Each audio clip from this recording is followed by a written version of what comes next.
Hello বন্ধুরা, নিয়মিত mafia hacking ও romantic গল্প শুনতে আমাদের হাসনাইন স্টোরিজ চ্যানেলটি সাবস্ক্রাইব করে পাশে থাকা বেল আইকনটি অন করে দিন। আর আমাদের গল্পগুলো ভালো লাগলে লাইক, কমেন্ট, শেয়ার করতে কিন্তু ভুলবেন না। ধন্যবাদ। কিছু দূর আসতেই কাকন থেমে যায়। কাকনকে থেমে যেতে দেখে ইনায়া পেছনে তাকায়। থামলি কেন? ঘাটে যেতে হবে, চল তাড়াতাড়ি। কাকন হাঁপাচ্ছে, তার চোখের সামনে সবকিছু অস্পষ্ট হয়ে আসছে। ইনায়া আবার হাত ধরে টান দিতেই কাকন বসে পড়ল। কি হয়েছে তোর? কাকন মাথায় হাত দিয়ে বলল। মাথা ঘুরাচ্ছে আমার, আমি আর হাঁটতে পারবো না। ইনায়ার মনে পড়ে কাকনের ঘরে সে একটি জুসের বোতল দেখেছিল, তার সন্দেহ হলো। এই টাকা, ওই লোকটির দেওয়া কিছু খেয়েছিস? কাকন অস্পষ্ট স্বরে বলে। হ্যাঁ, জোস এনে দিয়েছিল, ওটাই খেয়ে। পুরোটা শোনার আগেই নিজের মাথার তীক্ষ্ণ আঘাত অনুভব করলো ইনায়া। কাকন ততক্ষণে জ্ঞান হারিয়ে ফেলেছে। ইনায়া মাথায় হাত দিয়ে পেছনে তাকালো। লাঠি নিয়ে দাঁড়িয়ে আছে কামাল, তার সাথে অচেনা দুজন লোক।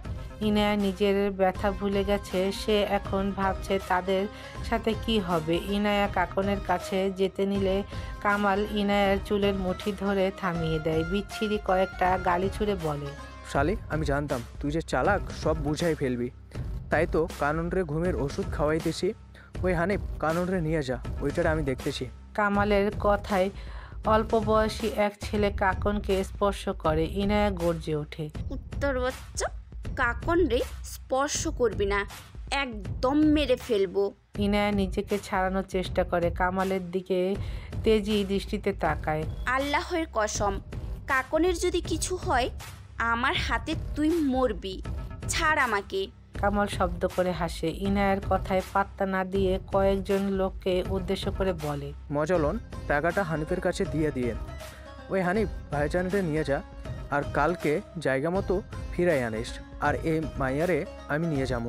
কামালের আদেশ পেয়ে হানিফ কাকনকে কোলে তুলে ঘাটের দিকে পা বাড়ায়। ইনায়া চিৎকার করছে, রাগে কষ্টে বারবার কামালকে গালি দিচ্ছে। কামাল ইনায়ের কথায় বিরক্ত, টেনে হিঁচড়ে ইনায়াকে নিয়ে অন্য একটি নৌকায় বসলো। কাকন যেই নৌকায় সেটি রওনা দিল একদিকে, ইনায়ারা অপর দিকে।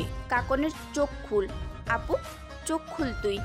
আল্লাহ, কাকন রে বাঁচাও। ইনায়া কাঁদছে আর উচ্চ শব্দে চিৎকার করে কথাগুলো বলছে। কামাল পকেট থেকে রুমাল বের করে ইনায়ার নাকে চেপে ধরল। ধীরে ধীরে নিস্তেজ হয়ে পড়ল ইনায়ার ছোট্ট শরীরটা। চোখের সামনে ভেসে উঠল এক এক করে তার মা, দাদি ও কাকনের মুখচ্ছবি। পুরোপুরি চোখ লেগে আসার আগে বিড়বিড় করলো। আমি কাউকে ছাড়বো না, অনুপ্রভা বেঁচে আছে আমার মাঝে। তীক্ষ্ণ আলোর ঝলকানি চোখে এসে পড়তেই চোখ খুলে ইনায়া মাথাটা ব্যথা করছে। গতরাতে উত্তেজনার তাড়নায় আঘাতটা আমলে না নিলেও এখন বুঝতে পারছে আঘাতটা গুরুতর। উঠে বসে চারিদিকটা দেখল।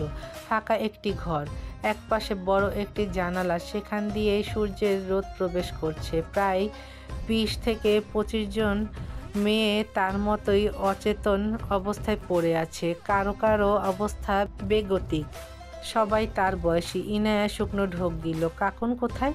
ও ঠিক আছে তো? ইনায়া নিজের ব্যথাকে গুরুত্ব না দিয়ে উঠে দাঁড়ালো। পাশের রুম থেকে মৃদু আওয়াজ আসছে। সাহস নিয়ে পা বাড়ালো পাশের রুমের দিকে। না, আশেপাশে লোকজন নেই। পাশের রুমে আসতেই শরীর বরফ হয়ে যায় ইনায়ার। এখানেও অনেক মেয়ে, যারা বয়সে তার থেকে বড়। তাদের একই রকম অপ্রীতিকর অবস্থা দেখে ইনায়া চোখ ফিরিয়ে নেয়। কয়েকজন হাঁটুতে মুখ গুজে কাঁদছে। আচ্ছা কাকন কি এখানে আছে? মনে মনে প্রশ্ন করে, আবার চোখ বুলালো গোটা কক্ষে। ইনায়ার ঠোঁটে হাসি ফুটে উঠল। হ্যাঁ, কাকন আছে। ইনায়া দৌড়ে গিয়ে কাকনকে জড়িয়ে ধরল। ঠিক আছিস তো তুই? কাকন কোনো আওয়াজ করলো না। ইনায়া কাকনের দিকে তাকালো। কাকন অনুভূতিহীন হয়ে ইনায়ার চোখের দিকে তাকিয়ে আছে। তার শরীরে মুখে অসংখ্য আঘাত। ইনায়া জিভ দিয়ে ঠোঁট ভিজিয়ে নিল। কাকন ঠিক আছিস তো তুই? কাকন চট করে ইনায়াকে জড়িয়ে ধরলো। হু হু করে কেঁদে উঠল। ইনায়া পাথরের ন্যায় সামনের দিকে তাকিয়ে রইল। কাকন ফোপাতে ফোপাতে বলতে লাগলো। আমার সব শেষ, ইনু, সব শেষ। আমি কই যাবো এখন? আমি কলঙ্কিত, আমি অপবিত্র। হিনো, আমার জীবনটা শেষ রে। ইনায়া চোখ বন্ধ করে কাকনকে শক্ত করে জড়িয়ে ধরলো। কি বলবে সে, বলার মতো কিছু পাচ্ছে না। কাকন ইনায়াকে ছেড়ে দূরে বসলো। আমাকে স্পর্শ করিস না, আমি যে অপবিত্র। তুই ভালো, চলে যা। এদিক ওদিক তাকিয়ে আতঙ্ক নিয়ে বলল কাকন। ইনায়া ঠোঁট টিপে নিজের কান্না আটকানোর চেষ্টা করছে। কাকন হঠাৎ করে হেসে উঠল, আবার ইনায়ের কাছে আসলো। ইনায়ের হাত দুটো নিজের হাতের মুঠোয় নিয়ে হেসে হেসে বলল, ও হিনো, তুই না পালিয়ে যা, তুই বেঁচে থাক। তুই সত্যিই খুব বোকা, তাই তো আমি শেষ হয়ে গেলাম। আচ্ছা, আমি মরেছি, আমাকে ক্ষমা করে দিবি তো? কাকনের শেষ কথাটা শুনে মুহূর্তেই ইনায়ার চেহারায় প্রতিক্রিয়া পাল্টে গেল। চোখ দুটো রক্তবর্ণ ধারণ করলো। কাকনের দিকে অগ্নিদৃষ্টিতে তাকিয়ে বিড়বিড় করলো, অনুপ্রভার সবচেয়ে বড় ভুল কি ছিল জানিস? সে পাপীদের শাস্তি দিয়ে নিজেও শেষ হয়েছিল। আমি সেই ভুল করব না, না কাউকে করতে দিব। তুই নিজে হাতে শাস্তি দিবি, কিন্তু তুই শেষ হতে পারবি না। ইনায়ার বিড়বিড় করে বলা কথাগুলো কাকন শুনল না। কাকন তো নিজেই বিড়বিড় করছে একটি কথা। আমি মরে গেলেই ভালো, সব ঝামেলা শেষ। হাতে টান পড়তেই কাকনের ঘোর কাটে। ইনায়া মুচকি মুচকি হাসছে আর কিছু একটা বিড়বিড় করছে। ইনায়া বিড়বিড় করতে করতেই কাকনকে নিয়ে রুম থেকে বের হয়। ইনায়াকে এভাবে হাসতে দেখে কাকন আরও আতঙ্কিত হয়। এমনিতেই গতরাতে ঘটে যাওয়া জঘন্যতম বিষয়, আর ইনায়ার এরকম আচরণ। একটানা 10টি রুম ইনায়া এগিয়ে যাচ্ছে। হঠাৎ ইনায়া থেমে গেল। কাকনের হাত ছেড়ে দুপা আবার পিছিয়ে গেল। দরজাটার দিকে কিছু সময় দাঁড়িয়ে ফিচেল হাসলো, হাত রাখলো দরজায়। কাকনের দিকে তাকিয়ে বলল, ভেতরে আসবো? ইনায় উত্তরের অপেক্ষা না করে ভেতরে প্রবেশ করলো। একজন মধ্যবয়স্ক মহিলা খাটের উপর শুয়ে আছে। ইনায়াকে দেখে মহিলাটি উঠে দাঁড়ালো, চেঁচিয়ে বলল, এই মা, তুই এখানে? আর কিছু বলার সুযোগ দিল না ইনায়া। টেবিলে রাখা ফলের ছুরি নিয়ে মহিলার গলায় ধরল। মহিলাটি ভড়কে গেল, পেছাতে গিয়ে বিছানায় বসে পড়ল। ইনায়া ঘাড় কাত করে বিড়বিড় করতে করতে ছুরিটা আরো চেপে ধরল। আশ্চর্যের বিষয় হচ্ছে ইনায়ার শক্তির সাথে মহিলা পেরে উঠছে না। পেছন থেকে কাকন ইনায়ের এমন রূপ দেখে নিজের মুখ চেপে ধরে। এই জায়গাটা কোথায়?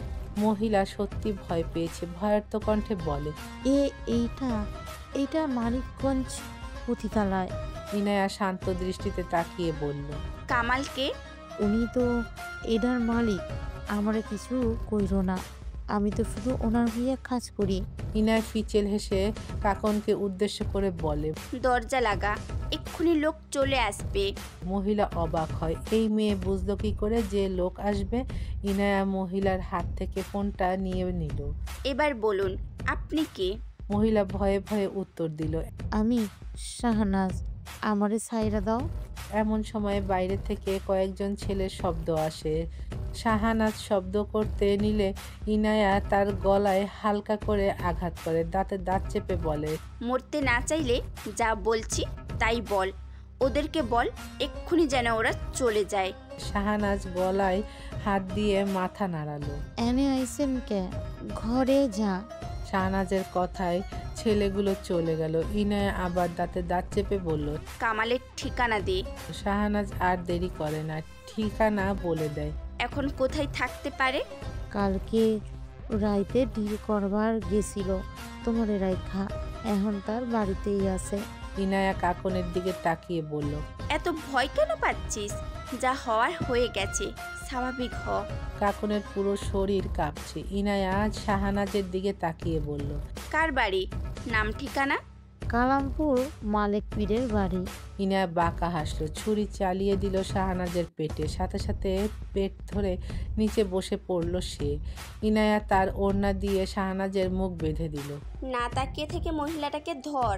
ইনায়া এমন একটি কাজ করবে ভাবতে পারেনি কাকন। কাকন বরফ হয়ে গেছে। ইনায়া এবার রেগে গিয়ে চেঁচিয়ে বলল, তাড়াতাড়ি আয়। কাকন ইনায়ের কথা মতো নিজের কাপা কাপা হাত নিয়ে মহিলার হাত দুটো বেঁধে ফেললো। শাহানাজ ছটফট করছে। কাকনের তো কেঁদে ফেলার জো হয়েছে। কি করলে এটা হিনো? ইনায়া কাকনের কথায় পাত্তা না দিয়ে ফোনে পুলিশের নাম্বার ডায়াল করলো। পুলিশ কল রিসিভ করতে ইনায়া স্বাভাবিকভাবেই বলল, ফোনের লোকেশন অনুযায়ী এখানে চলে আসুন। এখানে অনেক মেয়েকে আটকে রাখা হয়েছে, তাদেরকে পাচার করা হবে। পুলিশকে কিছু বলার সুযোগ না দিয়ে কল কেটে দিল ইনায়া। শাহনাজের পাশে বসে ফিচেল হাসলো। চিন্তা করবেন না আন্টি, আপনি মরবেন না, তবে মরার স্বাদ গ্রহণ করবেন খুব কাছ থেকে। ইনায়ার চোখ পড়ে শাহনাজের ঘরের এক কোণে পড়ে থাকা তার পুটলিটায়। ইনায়া পুটলিটা নিয়ে সেখান থেকে মাটির ব্যাংকটা ভেঙে ফেলে, মোটামুটি 1000 খানেক টাকা। পুটলিটা আবার কাঁধে তুলে নিল, হাতে তুলে নিল ছুরিটা, সেটাও পুটলিতে ভরে কাকনের সামনে এসে দাঁড়ালো। চল। ইনায়া কাকনের হাত ধরে বের হতে নিল। কাকন আগের ন্যায় দাঁড়িয়ে আছে। ইনায়া নিঃশব্দে দীর্ঘশ্বাস ফেল, ভ্রু কুঁচকে বলল, দিদা কি বলতো মনে আছে? অতীতের ছায়া কখনো বর্তমানে পড়তে দিতে নেই, তবে আমি তো এই ছায়াটি জীবিত রাখবো না। ইনায়ার চেহারা আবার কঠিন হয়ে যায়। কাকন ভয়ার্ত কণ্ঠে বলে, যদি এই মহিলার কিছু হয়ে যায়, তুই আমার একটা কাজ কি করে করলি? কি হয়েছে তোর ইনু? তুই এমন ছিলি না। ইনায়া বিড়বিড় করল। অনুপ্রভা এমনই ছিল। মৃদু হেসে মুখে বলল, অনেকটা পথ যে পাড়ি দিতে হবে, যাওয়া যাক। 3 ঘন্টার পথ পাড়ি দিয়ে ইনায়া ও কাকন এখন কামালপুর মালেক পীরের বাড়ির সামনে। বাড়ির আশেপাশে আর কোনো বাড়িঘর চোখে পড়ল না। অবশ্য আসার পথে শুনেছে এই বাড়িতে নাকি মালেক থাকে না, আসেও না কখনো।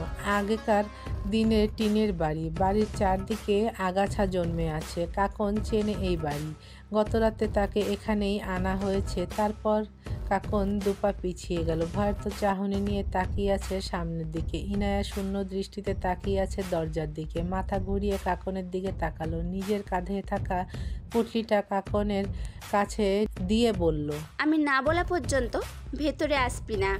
ইনায়ার শান্ত কণ্ঠস্বর। হাতে ছুরিটা নিয়ে সামনে এগিয়ে গেল, কিছুটা সামনে গিয়ে আবার থামলো। সামনের দিকে তাকিয়ে কাকনকে উদ্দেশ্য করে বলল, আমার বিপদের ভয়ে একদম ভেতরে আসার চেষ্টা করবি না, হিতে বিপরীত হবে। কাকন চুপ করে দাঁড়িয়ে রইল। ইনায়া কি করতে চাচ্ছে? ইনায়ার এমন রূপ কল্পনাতেও আশা করেনি কাকন। তার নিজেরই ভয় করছে ইনায়াকে। ইনায়া কাকনের উত্তরের অপেক্ষা না করে সামনে এগিয়ে গেল। 3টি কাঠের দরজা, দুটোতে তালা ঝুলিয়ে রাখা, মাঝখানেরটা খোলা। অস্বাভাবিকভাবে ইনায়ের চোখ দুটো রক্তবর্ণ ধারণ করলো। দরজার ফাঁক দিয়ে দেখে নিল ভেতরের অবস্থা। কামাল উল্টো পাশ হয়ে বসে টাকার বান্ডিল গুনছে, আর তার পাশে বসে মালেক সিগারেটে টান দিচ্ছে। ইনায়ার ঠোঁটে অদ্ভুত ধরনের হাসি। নিঃশব্দে ঘরে ঢুকলো সে। ওড়নার গিটে বেঁধে রাখা পাথরের টুকরো গোল গোল ঘোরাতে ঘোরাতে কামালের মাথায় আঘাত করলো ইনায়া। এক এক করে 3 বার গল গল করে রক্ত ঝরছে। আকস্মিক আক্রমণে কামাল পেছনে তাকানোর সুযোগটাও পায়নি। অতিরিক্ত ব্যথার কারণে মেঝেতে পড়ে গেল। আকস্মিকতায় পাশে বসে থাকা মালেক দাঁড়িয়ে গেছে, তবে কি করবে না করবে হিতাহিত জ্ঞানটাও হারিয়ে ফেলেছে। ইনায়া ঘাড়কাত করে হাসলো। ওড়নাটা আবার ঘোরাতে ঘোরাতে মালেকের মাথায় মারল। মালেক মাথা ধরে পেছাতে নিলে চেয়ারে লেগে পড়ে যায়। ইনায়া এক মুহূর্ত দেরি না করে হাতে থাকা ছুরিটা নিয়ে এগিয়ে যায় তার দিকে। একের পর এক আঘাত করে বুক বরাবর। মালেক ছটফট করছে, তবে আটকানোর শক্তি তার মাঝে নেই। এইটুকু মেয়ে কি থেকে কি করে ফেললো? কামাল ততক্ষণে জ্ঞান হারিয়েছে, আর মালেক মেঝেতে গড়াগড়ি করছে। তা দেখে ইনায়ার বোধহয় বেশ আনন্দ লাগছে। খিলখিল করে হাসছে সে, যেন এটা কোনো মজার বিষয়। ইনায়া হাসতে হাসতে বলল, মরবি না, তোদের এভাবে মরতে দেব আমি? ইনু, কাকন চেঁচিয়ে ওঠে। ইনায়া চোখ ঘুরিয়ে তাকালো দরজার দিকে। ইনায়া হাসি হাসি মুখ করে কাকনের দিকে এগিয়ে গেল। কাকনের দৃষ্টি তখন মেঝেতে পড়ে থাকা রক্তে মাখা কামাল ও মালেকের দিকে। ইনায়া কাকনের হাত ধরে টেনে ভিতরে নিয়ে আস্তে আস্তে বলে, দেখ দেখ কিভাবে ছটফট করছে। কিন্তু না না না না না, আমার তো মন ভরছে না। কি করব বল তো? কাকনের কানে কিছু যাচ্ছে কি না সন্দেহ। কাকন এই মুহূর্তে নিজের মধ্যেই নেই। চোখের সামনে দুটো রক্তমাখা দেহ। আদেও কি বেঁচে আছে এরা? কাকন লুটিয়ে পড়ল মাটিতে। ইনায়া ধরল না, উল্টো কামাল আর মালেককে দেখে হাসতে ব্যস্ত সে। সন্ধ্যা নেমেছে মাত্র, আকাশে লালচে আভা। সেই মৃদু লালচে আলোতে কাকনের চোখের সামনে ভেসে উঠল একটি দৃশ্য ভয়ঙ্কর, বীতস্প্রিয় এক দৃশ্য। হাতে চাপাতি নিয়ে মালেকের দেহটা ছোট ছোট করে টুকরো করছে ইনায়া। শুধু বাকি আছে মাথাটা। কাকনের শরীর ঝাঁকুনি দিয়ে কেঁপে উঠল। কি দেখছে সে? শ্বাস আটকে আসছে, হাত পা কাঁপছে। ইনায়া মালেকের মাথার মাঝ বরাবর চাপাতি দেওয়ার সাথে সাথে কাকন চোখ বন্ধ করে নিল।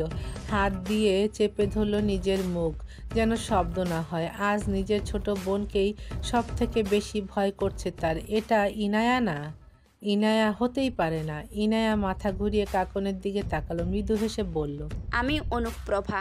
সে খারাপ না তো, ভয় কেন পাচ্ছ? ইনায়ার শীতল করা কণ্ঠস্বর কানে আসতেই কাকন জমে গেল। কি বলছে ইনায়া এসব? ইনায়া আর কিছু না বলে গুনগুন করতে করতে টুকরোগুলো পলিথিনের একটি ব্যাগে ভরল। এতক্ষণে তার একটু হালকা লাগছে, তবে পুরোপুরি না। আরেকজন তো বাকি। ইনায়া গম্ভীর দৃষ্টিতে তাকালো ঘরের এক কোণে হাত পা মুখ বেঁধে রাখা কামালের দিকে। মাথা চুলকাতে চুলকাতে কামালের সামনে গিয়ে বসলো। চোখ টিপ টিপ করছে সে। ইনায়া মাথা ঘুরিয়ে কাকনের দিকে তাকিয়ে বলল, বলতো এই লোকটাকে কিভাবে মারবো? কঠিন কোনো উপায় আছে? কাকন কাঁপছে। ইনায়ের চোখের দিকে তাকিয়ে এবার চোখ উল্টে কান্না করে দিল। ইনায়া বিরক্তিকর শ্বাস ফেলল, উগ্র কণ্ঠে বলল, কাঁদবি না একদম, বিরক্ত লাগে। কাকন আবার নিজের মুখ চেপে ধরে। ইনায়া কামালকে চোখ টিপ টিপ করতে দেখে ভ্রু উঁচু করে বলল, এই যে জমিদারের ছেলে, জ্ঞান ফিরেছে বুঝি? ইনায়া কামালের মুখের বাঁধন খুলে দিল। ধীরে ধীরে আলো কমছে। আবছা আলোতে ইনায়ার মুখ দেখে আটকে উঠল সে। পুরো মুখে রক্ত। ছাইড়ে দে আমারে মা, আমি আর কোনোদিন এমন কিছু করুম না, আমারে ছাইড়ে দে। কামালের আকুতি মিনতি কানে আসতেই ইনায়ার মুখোদয় কঠিন হলো। স্বাভাবিকভাবেই বলল, আমার কাকনের মায়ের আকুতি মিনতি শুনেছিলি? আমি কেন শুনবো? কামাল কিছু বলতে যাবে তার আগে ইনায়া ভালোভাবে বসে। কিছু একটা ভাবার ভান করে কপাল কুঁচকায়। অতঃপর কামালের দিকে তাকিয়ে মুগ্ধকর একটি হাসি দিয়ে বলে, তোর জন্য একটা উপহার আছে, তোর জীবনের সবচাইতে বড় উপহার, প্রথম এবং শেষ। জানিস কি? কামাল ভীত নয়নে শুকনো ঢোক গিল। ইনায়া নিজে থেকেই বলল, তোর বাবার খবর পেয়েছি। কামাল চমকালো। কি? ইনায়া শব্দ করে হাসলো। জানিস কে সে? কামাল ধরে আসা গলায় আমতা আমতা করে জিজ্ঞেস করলো, কে? নগর গ্রামের জমিদার ফারুক সিকদার। তুই তো জমিদারের ছেলে, আর তোর মা সে শিফলতলির জমিদার কন্যা। তবে আফসোস, তুই অমানুষ। যাই হোক, মরার আগে বাবার পরিচয় পেয়ে নিশ্চয়ই আর কোনো আফসোস থাকবে না। কি ভাগ্য আমার, জমিদারের ছেলেকে আমি নিজ হাতে মারবো। ইনায়া হাসতে হাসতে রীতিমতো গড়াগড়ি খাচ্ছে। কামালের মাথায় তো কিচ্ছু ঢুকছে না। কি কি বলছিস তুই? আমি তো কিছুই বুঝতে পারছি না। এত বুঝে লাভ নেই, এবার শাস্তির জন্য প্রস্তুত হ। ইনায়া ছুরিটা দিয়ে আঘাত করলো কামালের শরীরে একে একে অসংখ্যবার। তার দেহ থেকে কখন তার প্রাণ পাখি উড়াল দিয়েছে, তবুও থামছে না ইনায়া। কতদিনের জমে থাকা ঘৃণা উগলে দিচ্ছে আজকে। এক সময় হাঁপাতে হাঁপাতে নিজেই থেমে গেল। কাকন এখনো তাকিয়ে আছে, সবটাই দেখছে। মালেকের মতোই একই অবস্থা করলো কামালের, তবুও ক্ষান্ত হলো না ইনায়া। ইনায়া ব্যাগ দুটো নিয়ে রুম থেকে বেরিয়ে গেল। কাকন ভয়ে জড়সড় হয়ে আছে, না পারছে কাঁদতে, না পারছে কিছু বলতে। ইনায়া ময়লা ফেলার নর্দমার কাছে গেল। মূলত এটা পেছনের দিক, এদিকে পুরোটা জঙ্গল, মানুষ ভুলেও আসে না। কিছুটা দূরে আবর্জনার ওপর থাকা 20-22টা কুকুর ঘেউ ঘেউ করে শব্দ করছে। ইনায়া সেগুলোর কাছে গেল, মাংসগুলো বের করে কুকুরগুলোর সামনে দিল। মুহূর্তেই হামলে পড়ল কুকুরগুলো। ইনায়ার ইচ্ছে করলো কিছুক্ষণ বসে বসে এই সুন্দর দৃশ্যটা দেখতে, তবে তা আর উপায় কোথায়। ইনায়া আবার চলে আসলো পীর বাড়িতে। কাকন আগের জায়গাতেই স্থির। ইনায়া ঘরটা আবার আগের জায়গায় ফিরিয়ে আনলো, একদম ফিটফাট, কোথাও কোনো চিহ্ন পর্যন্ত নেই। কোমরে হাত দিয়ে ফিচেল হাসলো। টাকাগুলো পুটলিতে ভরে কাকনের সামনে দাঁড়ালো। এখন রাত 12টার বেশি হবে। কাকনের হাতে টান পড়তেই ভয়ে চোখ মুখ কুঁচকে নেয় সে।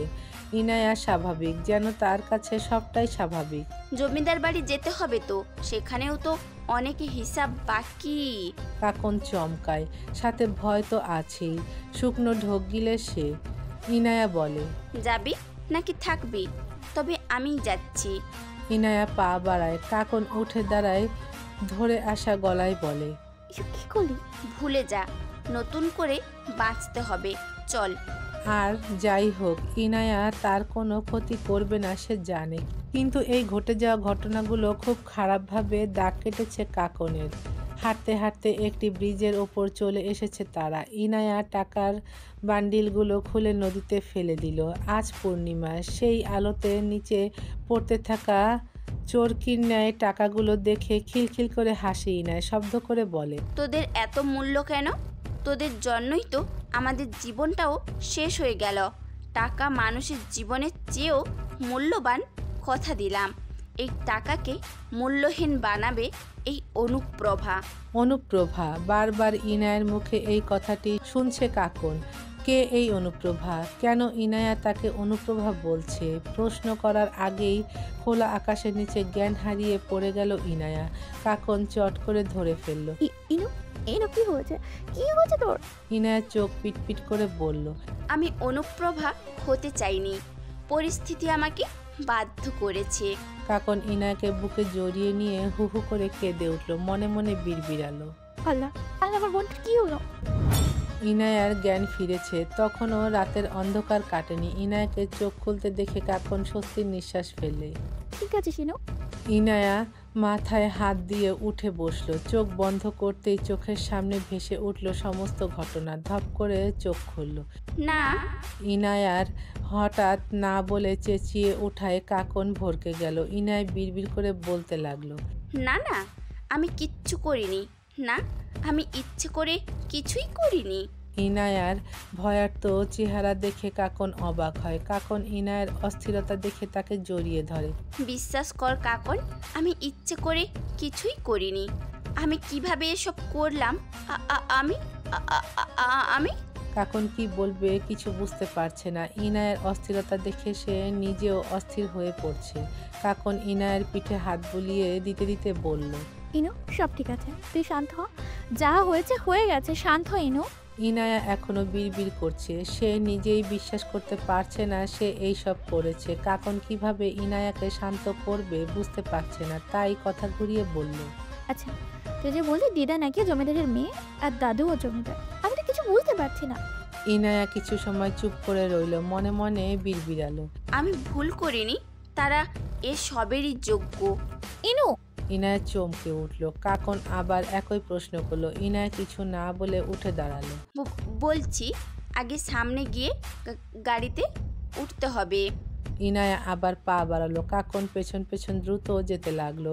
এত রাতে স্ট্যান্ডে তেমন গাড়ি নেই, 2-3টা অটো শুধু। ইনায়া অটোর কাছে গিয়ে অটোওয়ালাকে বলল। নগরগ্রাম যাবেন? লোকটা ভাবুক হয়ে বলল। সে তো অনেক দূর। ইনায়া জিভ দিয়ে ঠোঁট ভিজিয়ে বলল, যত টাকা চাইবেন ততই দেব। যাবেন? লোকটা কিছু সময় ভেবে বলল, 800 টাকা দিতে হইব। ইনায়া আর কথা না বাড়িয়ে অটোতে বসলো, সাথে কাকন। গাড়ি চলছে। ইনায়া গা এলিয়ে বসলো। আবারও একটা ঝামেলার মাঝে পড়তে হবে। ইনায়া চোখ বন্ধ করে ভাবতে লাগলো তার দিদার ডায়েরিটা কথা। ভাগ্যিস এত কিছুর পরেও এটা ফিরে পেয়েছিল, তাই তো জানতে পারলো সব সত্যিটা। এখন তো বল, আর আমরা এখানে কোথায় যাচ্ছি? ইনায়া চোখ খুলে কাকনের দিকে তাকালো, ছোট্ট করে শ্বাস ফেলে বলল, শিফলতলি জমিদার বাড়ির মেয়ে সরোজাবালা মানে আমাদের দিদা, আর শিকদার বাড়ির জমিদার ফারুক শিকদার। ব্যবসায়িক সম্পর্ক ছিল দুই বাড়ির মাঝে। সেখান থেকেই পরিচয় হয় দিদার সাথে ফারুক শিকদারের। তৈরি হয় প্রণয়ের সম্পর্ক। প্রস্তাব পাঠান দিদার জন্য ফারুক শিকদারের বাবা। তাতে রাজিও হন দিদার বাবা। তাদের বিয়ে হয়। ভালোই চলছিল দিনকাল। দিদা তখন সন্তান সম্ভবা। জমিদার বাড়িতে খুশির আমেজ। সেখানে উপস্থিত হলো এক ওঝা। একান্তে কথা বলতে চাইল দিদার সাথে। দিদার সাথে জিন ছিল, যা শিকদার বাড়ির কেউ জানতো না। ওঝা দিদাকে বলে তার সন্তান জন্ম নিলে মারা যাবে, তবে বাঁচানোর উপায় আছে। দিদা আর কোনো দিক না ভেবে নিজের সন্তানের কথা ভেবে জানতে চাইলেন কি করে বাঁচাতে পারবে। ওঝা বলেছিল তাকে অনেক দূরে চলে যেতে, যাতে তার স্বামীর সাথে কোনো সম্পর্ক না থাকে এবং কখনো জানতেও না পারে সে কোথায়। দিদা সেদিন নিজের সন্তান অর্থাৎ আমাদের বাবার কথা ভেবে রাতের অন্ধকারে বাড়ি ছেড়েছিলেন, পা বাড়িয়েছিলেন অজানা গন্তব্যে। তারপর চৌহাট থেকে কোনো রকম দিন পার করেছেন। আর তার ছেলে কিনা তাকেই একদমে কথাগুলো বলে দীর্ঘশ্বাস ফেলল ইনায়া। আর বলতে ইচ্ছে করছে না তার। চোখ বন্ধ করে বলল, দিদার শেষ ইচ্ছে ছিল আমরা যেন জমিদার বাড়ি চলে যাই। ফারুক শিকদারকে এই ডায়েরিটা দেই।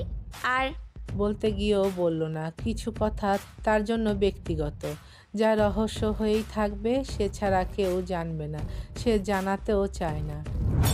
ইনায়েদের বাড়ির আশেপাশে উকি দিচ্ছে তেজওয়ান। গতকালও এসেছিল, তবে দেখা পায়নি তার অর্কিডের। তেজওয়ানকে এভাবে দাঁড়িয়ে থাকতে দেখে পাশের বাড়ির এক মহিলা এগিয়ে আসে। এই শ্যামরা, এইখানে কি করো? হ্যাঁ, তেজওয়ান পেছনে তাকায়। এক মুহূর্তে এই মহিলার চাহনি বিরক্তিকর ঠেকলো তার কাছে। একবার ভাবলো মুখ ফিরিয়ে চলে যাবে, পরক্ষণে ভাবলো অন্য কিছু। এই বাড়ির লোকজন কোথায়? তেজওয়ানের শান্ত কণ্ঠস্বর। মহিলা চোখ পাকিয়ে বলল, কি জানি, 2 দিন হইয়া গেল কাউরেই দেখি না। মনে হয় বাপের লগে গেছে গা। তুমি কেডা? তার বাসা কোথায়? তেজওয়ান মহিলার প্রশ্নকে গুরুত্ব দিল না। মহিলা মুখ ভেঙচে বলে, জানি না বাপু। ওই মুহূর্তেই মহিলার ডাক পড়ে। মহিলাটি চলে যায়। তেজওয়ান বাড়ির দিকে তাকিয়ে বিড়বিড় করলো, কোথায় খুঁজবো তোমাকে অর্কিড? কোথায়? তুমি কি আবার দেখা দেবে? আমি তোমাকে ঠিকই খুঁজে বের করবো সোনা, তুমি শুধু আমার।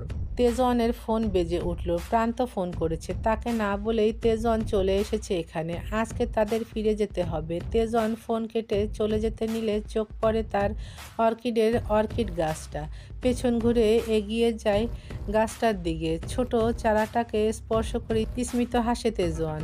তোমার অর্কিড চারাকে আমি মরতে দেব না, আমি আগলে রাখবো অর্কিড। এই অর্কিডের চারা আমার ভালোবাসার প্রতীক হয়ে সারা জীবন বেঁচে থাকবে। ছোট মাটির টবটা হাতে তুলে নিল তেজওয়ান। আবার পা বাড়ালো সামনের দিকে। আমি ঠিকই খুঁজে নেব তোমাকে সোনা। বিশাল বড় জমিদার বাড়ির গেটের সামনে দাঁড়িয়ে আছে কাকন আর ইনায়া। ইনায়া আর কাকন দুজনেই বাড়িটা অবাক হয়ে দেখছে। এত বড় বাড়ি কখনো দেখেনি তারা। দারোয়ানের কাছে এগিয়ে গেল ইনায়া। আমরা ভেতরে যেতে চাই। না না, অনুমতি ছাড়া যাওয়া যাবে না। গেটে দাঁড়িয়ে থাকা বৃদ্ধ দারোয়ানের দিকে তাকিয়ে ফিচেল হাসল ইনায়া। ঠিক আছে, জমিদার সাহেবকে বলুন তার প্রাক্তন স্ত্রীর নাতনিরা এসেছে। ইনায়ার কথার প্যাচ মেলাতে বেশ কিছুক্ষণ সময় লাগলো বৃদ্ধর। যখন বুঝতে পারলো তখন ভ্রুকুচকে বলল, মস্করা করো। ইনায়া পুটলি থেকে একটি ছবি বের করে দেখালো দারোয়ানকে। সে বিস্মিত নয়নে তাকালো ইনায়ের দিকে। এরা তো আমাগো আম্মা যান, সেটা মারা গেছে। তাহলে তোমরা তার লগে ছবি কই পাইলা? ছবিটা ইনায়ার সমাপনীর ফল প্রকাশের দিন তুলেছিল স্টুডিওতে গিয়ে কাকন, ইনায়া আর তার দিদা। ইনায়া ছবিটা রেখে বলল, পরে জানতে পারবেন, এখন আমাদের যেতে দিন। লোকটা কি যে ভাবছে কে জানে। ইনায়ার কথা শুনে গেট খুলে দিল। ইনায়া আর কাকন প্রবেশ করলো শিকদার জমিদার বাড়িতে। অদ্ভুত গা শীতল করা অনুভূতি হলো ইনায়ার। সেদিকে মনোযোগ দিল না খুব একটা। কাকন এখনও চারপাশটা দেখতে ব্যস্ত। ইনায়া আর কাকন সদর দরজার সামনে দাঁড়াতেই ইনায়ার সমবয়সী এক মেয়ে দৌড়ে তাদের কাছে আসলো। আমি বকুল, দাদি পাঠালো আমাকে। তোমরা তো জমিদার দাদুর সাথে দেখা করবে, তাই না? বকুলের কথা শুনে বুঝতে পারলো এই মেয়েটি দারোয়ানের নাতনি, সেই পাঠিয়েছে। ইনায়া কথা না বলে মাথা নাড়ালো। বকুল হাসি হাসি মুখ করে সদর দরজা খুলে ইনায়া আর কাকনকে ভেতরে আসতে বলল। ভেতরের দিকে চোখ পড়তেই চোখ ধাঁধিয়ে উঠল কাকনের।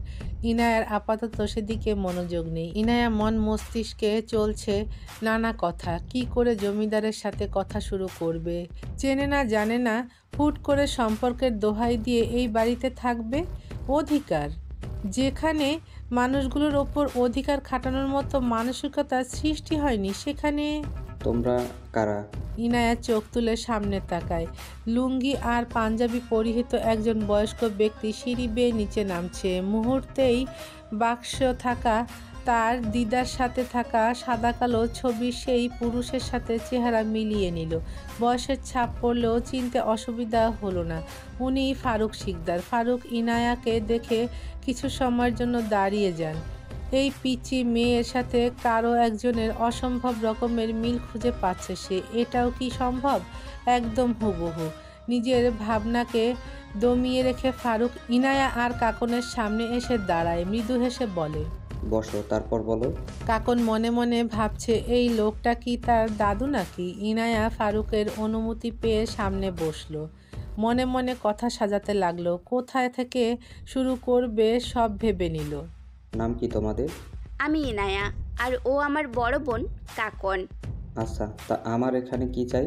তোমাদের তো এই গ্রামে আগে দেখিনি। ইনায়া বড় করে শ্বাস নেয়। আমরা এই গ্রামের নই, আমাদের আপনার সাথে কিছু গুরুত্বপূর্ণ কথা আছে। ফারুক সোজা হয়ে বসলেন। এইটুকু মেয়ের এমন সুন্দরভাবে কথা বলতে দেখে তিনি মুগ্ধ হলেন। ইনায়া কাকনের দিকে একবার তাকায়। সে আগে থেকে তার দিকে তাকিয়ে আছে। ইনায়া পুটলিটা থেকে অনুপ্রভা ও সাজির ডায়েরিটা ফারুকের সামনে রাখে। ফারুক চমকে ওঠে আর বিস্মিত নয়নে তাকিয়ে থাকে ডায়েরি দুটোর দিকে। অনুপ্রভার ডায়েরিটা ফারুক নিজে সাজিকে দিয়েছিলেন এবং অপর ডায়েরিটাও সেই উপহার দিয়েছিলেন। ফারুক তার বিস্মিত নয়ন দুটি ডায়েরি থেকে উঠিয়ে ইনায়া ও কাকনের দিকে রাখলেন। এতগুলো তোমরা কোথায় পেলে? কাকন আর কি বলবে, সে তো নিজেই এসব সম্পর্কে জানতো না। ইনায়ার মুখে আজ কম বেশি যা শুনেছে তাই ইনায়া মুখ খুলল। দিদা দিয়েছিল, সরোজাবালা। ফারুক উঠে দাঁড়ালো। পুরনো ক্ষতগুলো আবার জেগে উঠেছে। সরোজা, এই নামটা তার কতই না প্রিয় ছিল, তবে হঠাৎ কোথায় হারিয়ে গিয়েছিল সেই উত্তর তো আজও মেলেনি। সরোজা মানে? ইনায়া স্বাভাবিক স্বরে বলল, আমাদের দাদি, আপনার প্রাক্তন স্ত্রী। ফারুক অস্থির হয়ে পড়ল। তার সরোজা, সে কি বেঁচে আছে? কি বলছো তোমরা? সরোজা বেঁচে আছে? কোথায় সে? আর আমার সন্তান? আমি তো কিছুই বুঝতে পারছি না। ইনায়া ছবি দুটো ফারুকের দিকে এগিয়ে দেয়। দিদা গত 3 দিন আগে ইন্তিকাল করেছেন, আর আপনার সন্তান? কাকন থামিয়ে দিল ইনায়াকে, মাথা নাড়িয়ে না করলো। কাকন নিজেই আমতা আমতা করে বলল, আসলে আমাদের বাবা মা আমাদের ছোট থাকতেই মারা গেছে। দিদাই আমাদের মানুষ করেছে। ফারুক ছবি দুটো হাতে নিয়ে নিজের রাজকীয় চেয়ারে ধপ করে বসে পড়ে এতগুলো বছর পেরিয়ে যাওয়ার পর এভাবে খোঁজ পাবে ভাবতে পারেনি সে। তবুও তার সরোজা নেই, না তার সন্তান। এতদিন তো জেনে এসেছিল হয়তো কেউ বেঁচেই নেই, তবে আজ এমন একটা দিন আসবে কল্পনা করেনি ফারুক। ফারুক ছবিটার দিকে তাকিয়ে বিড়বিড় করলো, আমাকে প্রশ্নের উত্তর না দিয়ে চলে গেল সরোজা? কেন আমার থেকে আমার সন্তানকে দূরে নিয়ে চলে গিয়েছিলে? আমি তো আমার সন্তানের মুখটাও দেখতে পারলাম না। ইনায়া শূন্য দৃষ্টিতে ফারুকের দিকে তাকিয়ে আছে। কেন যেন কোনো অনুভূতি কাজ করছে না তার, না সহানুভূতি না অন্য কিছু। শুধু মুখ ফুটে বলল, এই ডায়েরিতে সব প্রশ্নের উত্তর আছে। ফারুক ডায়েরিটা হাতে নিল। নিজের অনুভূতিগুলোকে নিয়ন্ত্রণ করে কাকন আর ইনায়ার সামনে গিয়ে দাঁড়ালো। যাক, আমার আপন বলতে তবে কেউ তো আছে। আল্লাহকে আমার হাজার হাজার শুকরিয়া। ফারুক কাকন আর ইনায়াকে জড়িয়ে ধরে। এমন সময় ওপর থেকে নেমে আসে সুমি, ফারুকের দ্বিতীয় স্ত্রী। সরোজার খোঁজ না পাওয়ায় পরিবারের চাপে আবার বৈবাহিক সম্পর্কে জড়াতে হয় ফারুককে। সুমি সাধারণ ঘরের মেয়ে ছিল, তবে বিয়েটা শুধু নামে মাত্র ছিল। সেরকম সম্পর্ক তৈরিও হয়নি কখনো, তবে তৈরি হয়েছিল সুন্দর একটা বন্ধুত্বের, এর থেকে বেশি কিছু নয়। কাকন ফারুকের মনে প্রাণে ছিল শুধু সরোজাবালা। সুমি নিচে নামতে ফারুক ইনায়া আর কাকনের সাথে পরিচয় করিয়ে দেয়। এমনিতেও সুমি সরোজা সম্পর্কে অবগত। ফারুক দিনরাত সারাক্ষণ সরোজার গল্প করেছে, সুমি শুধু শুনেছে। এমন না যে তার কষ্ট হয়নি, তার কষ্ট হতো নিজের স্বামীর মুখে অন্য কারো নাম। তবুও ভাগ্য বলে চালিয়ে নিয়েছে সবটা। সুমি ইনায়া আর কাকনকে দেখে খুশি হয়েছে, এদেরকেই না হয় আপন করে নেবে। সুমি পুরো ঘটনা জানতে চাইলে এবার কাকনই মুখ খুলে। কাকন ইনায়া যে মিথ্যা বলবে না তা কাকন জানে। সে চায় না ইনায়ার কিছু হোক, কোনো না কোনোভাবে তার জন্যই ইনায়া এই রকম পরিস্থিতি সৃষ্টি করেছে। কাকন বানিয়ে বানিয়ে তার মা বাবার মৃত্যু সম্পর্কে বলল, আর সাজির এই বাড়ি থেকে চলে যাওয়ার কারণটাও। ইনায়া এক দৃষ্টিতে কাকনের দিকে তাকিয়ে আছে। মনে মনে হাসলো ইনায়া। কি সুন্দর মিথ্যা বলল কাকন। অবশ্য ইনায়া বললে সবটাই সত্যি বলতো। সে নিজে হাতে পাপীদের ধ্বংস করেছে, কোনো অন্যায় করেনি সে। তারা এসবেরই যোগ্য ছিল। তবে এখন ইনায়া অন্য কিছু ভাবছে। সবার কথার মাঝে ইনায়া বলে উঠল, আমি অনুপ্রভার কক্ষে যেতে চাই। ফারুক কপাল কুঁচকে নেয়। ইনায়া অনুপ্রভার ডায়েরিটা হাতে নিয়ে বলল, চাবিটা দিন, আমি নিজেই যাচ্ছি। ফারুক হয়তো কোনো প্রশ্ন করতেই যাচ্ছিল, তবে তাকে থামিয়ে দেয় ইনায়া। প্রশ্ন করবেন না, কারণ উত্তর আমি দেব না। আমাকে চাবিটা দিন। ফারুক অবাক হলো। ইনায়ার কথা শুনে বাবা দাদার কাছে শুনে এসেছিল অনুপ্রভার ব্যক্তিত্ব, কথা বলার ধরন, চাল চলন সম্পর্কে। আজ যেন সামনে থেকেই দেখছে। ইনায়া সুমির দিকে তাকিয়ে বলল, পারলে কাকনকে একটা রুমের ব্যবস্থা করে দিন, ওর বিশ্রামের প্রয়োজন। সুমি এতক্ষণ ইনায়ের দিকেই তাকিয়েছিল। সকলের দৃষ্টি নিজের ওপর দেখে বিরক্ত হলো সে। দাদু, চাবিটা কি দেবেন? ফারুক মাথা নেড়ে বলল, উপরে এসো। ইনায়া পা বাড়ালো ফারুকের পেছন পেছন। সুমিও কাকনকে নিয়ে উপরে চলল। কিছু জিনিস মানুষ সামনে থেকে দেখেও বুঝতে পারে না, আবার কেউ কেউ ছোট একটা সংজ্ঞা থেকেই খুঁজে বের করে ফেলে অতীত থেকে বর্তমান। ইনায়া দাঁড়িয়ে আছে অনুপ্রভার কক্ষের আয়নার সামনে। অনুপ্রভার ডায়েরির একটি ধাঁধা বারবার মস্তিষ্কে নাড়া দিচ্ছে। নীলমণি আর চুন্নি পান্না মিশে আছে এক সাদায়, যেথায় আছে লালের ছোঁয়া, আয়নার মাঝে লুকায় আমার নামে কক্ষদারে ছোট্ট পাখির পালক। আয়নাটার দিকে এক দৃষ্টিতে তাকিয়ে আছে ইনায়া। নিজের চুলে গুজে রাখা কাঁটাটা বসিয়ে দিল আয়নার মাঝ বরাবর। কাচের টুকরোগুলো ঝরঝর করে পড়ে গেল। সাথে আয়নার পেছনে থাকা একটি রুমাল হাতে তুলে নিল ইনায়া। নীলমণি ও গুপ্তদ্বারের সংযুক্তি, আমার গৃহের দেওয়াল সিঁড়ি। সুই সুতোর কাজ করা রুমালের লেখাটা দেখে ইনায়া মুচকি হাসলো। কৌতূহল দমাতে পারল না সে। ডায়েরির ওপরে থাকা নীল মণিটা খুলে হাতে নিল। বিড়বিড় করলো, আমি আসছি। ইনায়া এক হাতে নীলমণি আর এক হাতে ডায়েরি।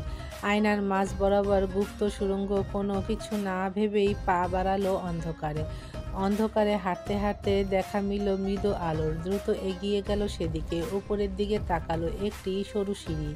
উপর থেকে সূর্যের মৃদু আলো প্রবেশ করছে। ইনায়া সিঁড়ি বেয়ে উপরে উঠল। চারদিকটা ভালোভাবে লক্ষ্য করলো। এটা অন্য একটি বাড়ি। এটা অনুপ্রভা গৃহ। বাড়িটা বলতে গেলে অন্ধকার। বহু বছর ধরে যে এখানে কারো আসা যাওয়া নেই দেখেই বোঝা যাচ্ছে। সূর্যের মৃদু আলোতে যতটুকু দেখা যাচ্ছে ইনায়া পর্যবেক্ষণ করছে। বাড়িটা বেশ বড় না হলেও ছোটও না। ইনায়া অনুপ্রভার মূল কক্ষের সামনে এসে দাঁড়ালো। তার পাশে আরেকটি রুম, সেটিতে সে মারা গিয়েছিল।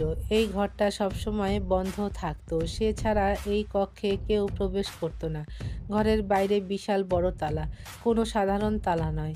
এই তালার কোনো চাবি নেই, আছে একটি গোল গর্ত। ইনায়া নিজের হাতে থাকা নীল মনিটার দিকে একবার তাকিয়ে আবার তালার দিকে তাকালো। এই কক্ষটা একদম সিঁড়ির সামনে, আর দরজাটা রাজকীয় কারুকাজের সাক্ষী। নীল মণিটা গর্তে রাখতেই তালাটা আপনা আপনি খুলে গেল। ইনায়ার ঠোঁটে হাসি ফুটে উঠল। ঘরের ভেতর থেকে ঝনঝন শব্দ আসছে। বিশাল বড় এক ঝাড়বাতি, যা টুংটাং শব্দ করছে। এই প্রথম ইনায়া বোধহয় এতটা আশ্চর্য হলো। পুরো রুমের দেওয়াল জুড়ে নানা রকমের চিত্রাঙ্কন। রুমে আগেরকার যুগের পুরনো কিছু ক্যানভাস, আরও কিছু অদ্ভুত সরঞ্জাম যা সম্পর্কে ধারণা নেই ইনায়ার। ঘরের পর্দাগুলো সরিয়ে দিল যাতে স্কেচগুলো ভালো মতো দেখতে পারে। ধুলোতে ঢাকা পড়ে আছে স্কেচগুলো। পরনে থাকা ওড়নাটা দিয়ে ধুলো পরিষ্কার করে নিল। চোখ ধাঁধানো দৃশ্য। রোদের আলো পড়তেই স্কেচগুলো চিকচিক করছে।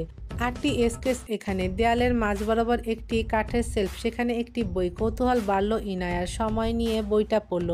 অবাকের সাথে সাথে অদ্ভুত এক শিহরণ কাজ করলো তার মাঝে। মনে মনে বিড়বিড়ালো, চেষ্টা করে দেখতে হয়তো ব্যাপারটা আকর্ষণীয়। বইটা রেখে পুরো রুমটাতে আবার চোখ বুলালো। খিলখিল করে হেসে বলল, অনুপ্রভা বেঁচে আছে দাদি। এই কক্ষটা আমার, এই বাড়িটাও আমার। কেটে গেছে অনেকগুলো দিন। ইনায়ার জন্য বরাদ্দ করা হয়েছে অনুপ্রভার ঘরটা, মানে জমিদার বাড়িতে প্রথম যেটা ছিল এখন সেটা ইনায়ার।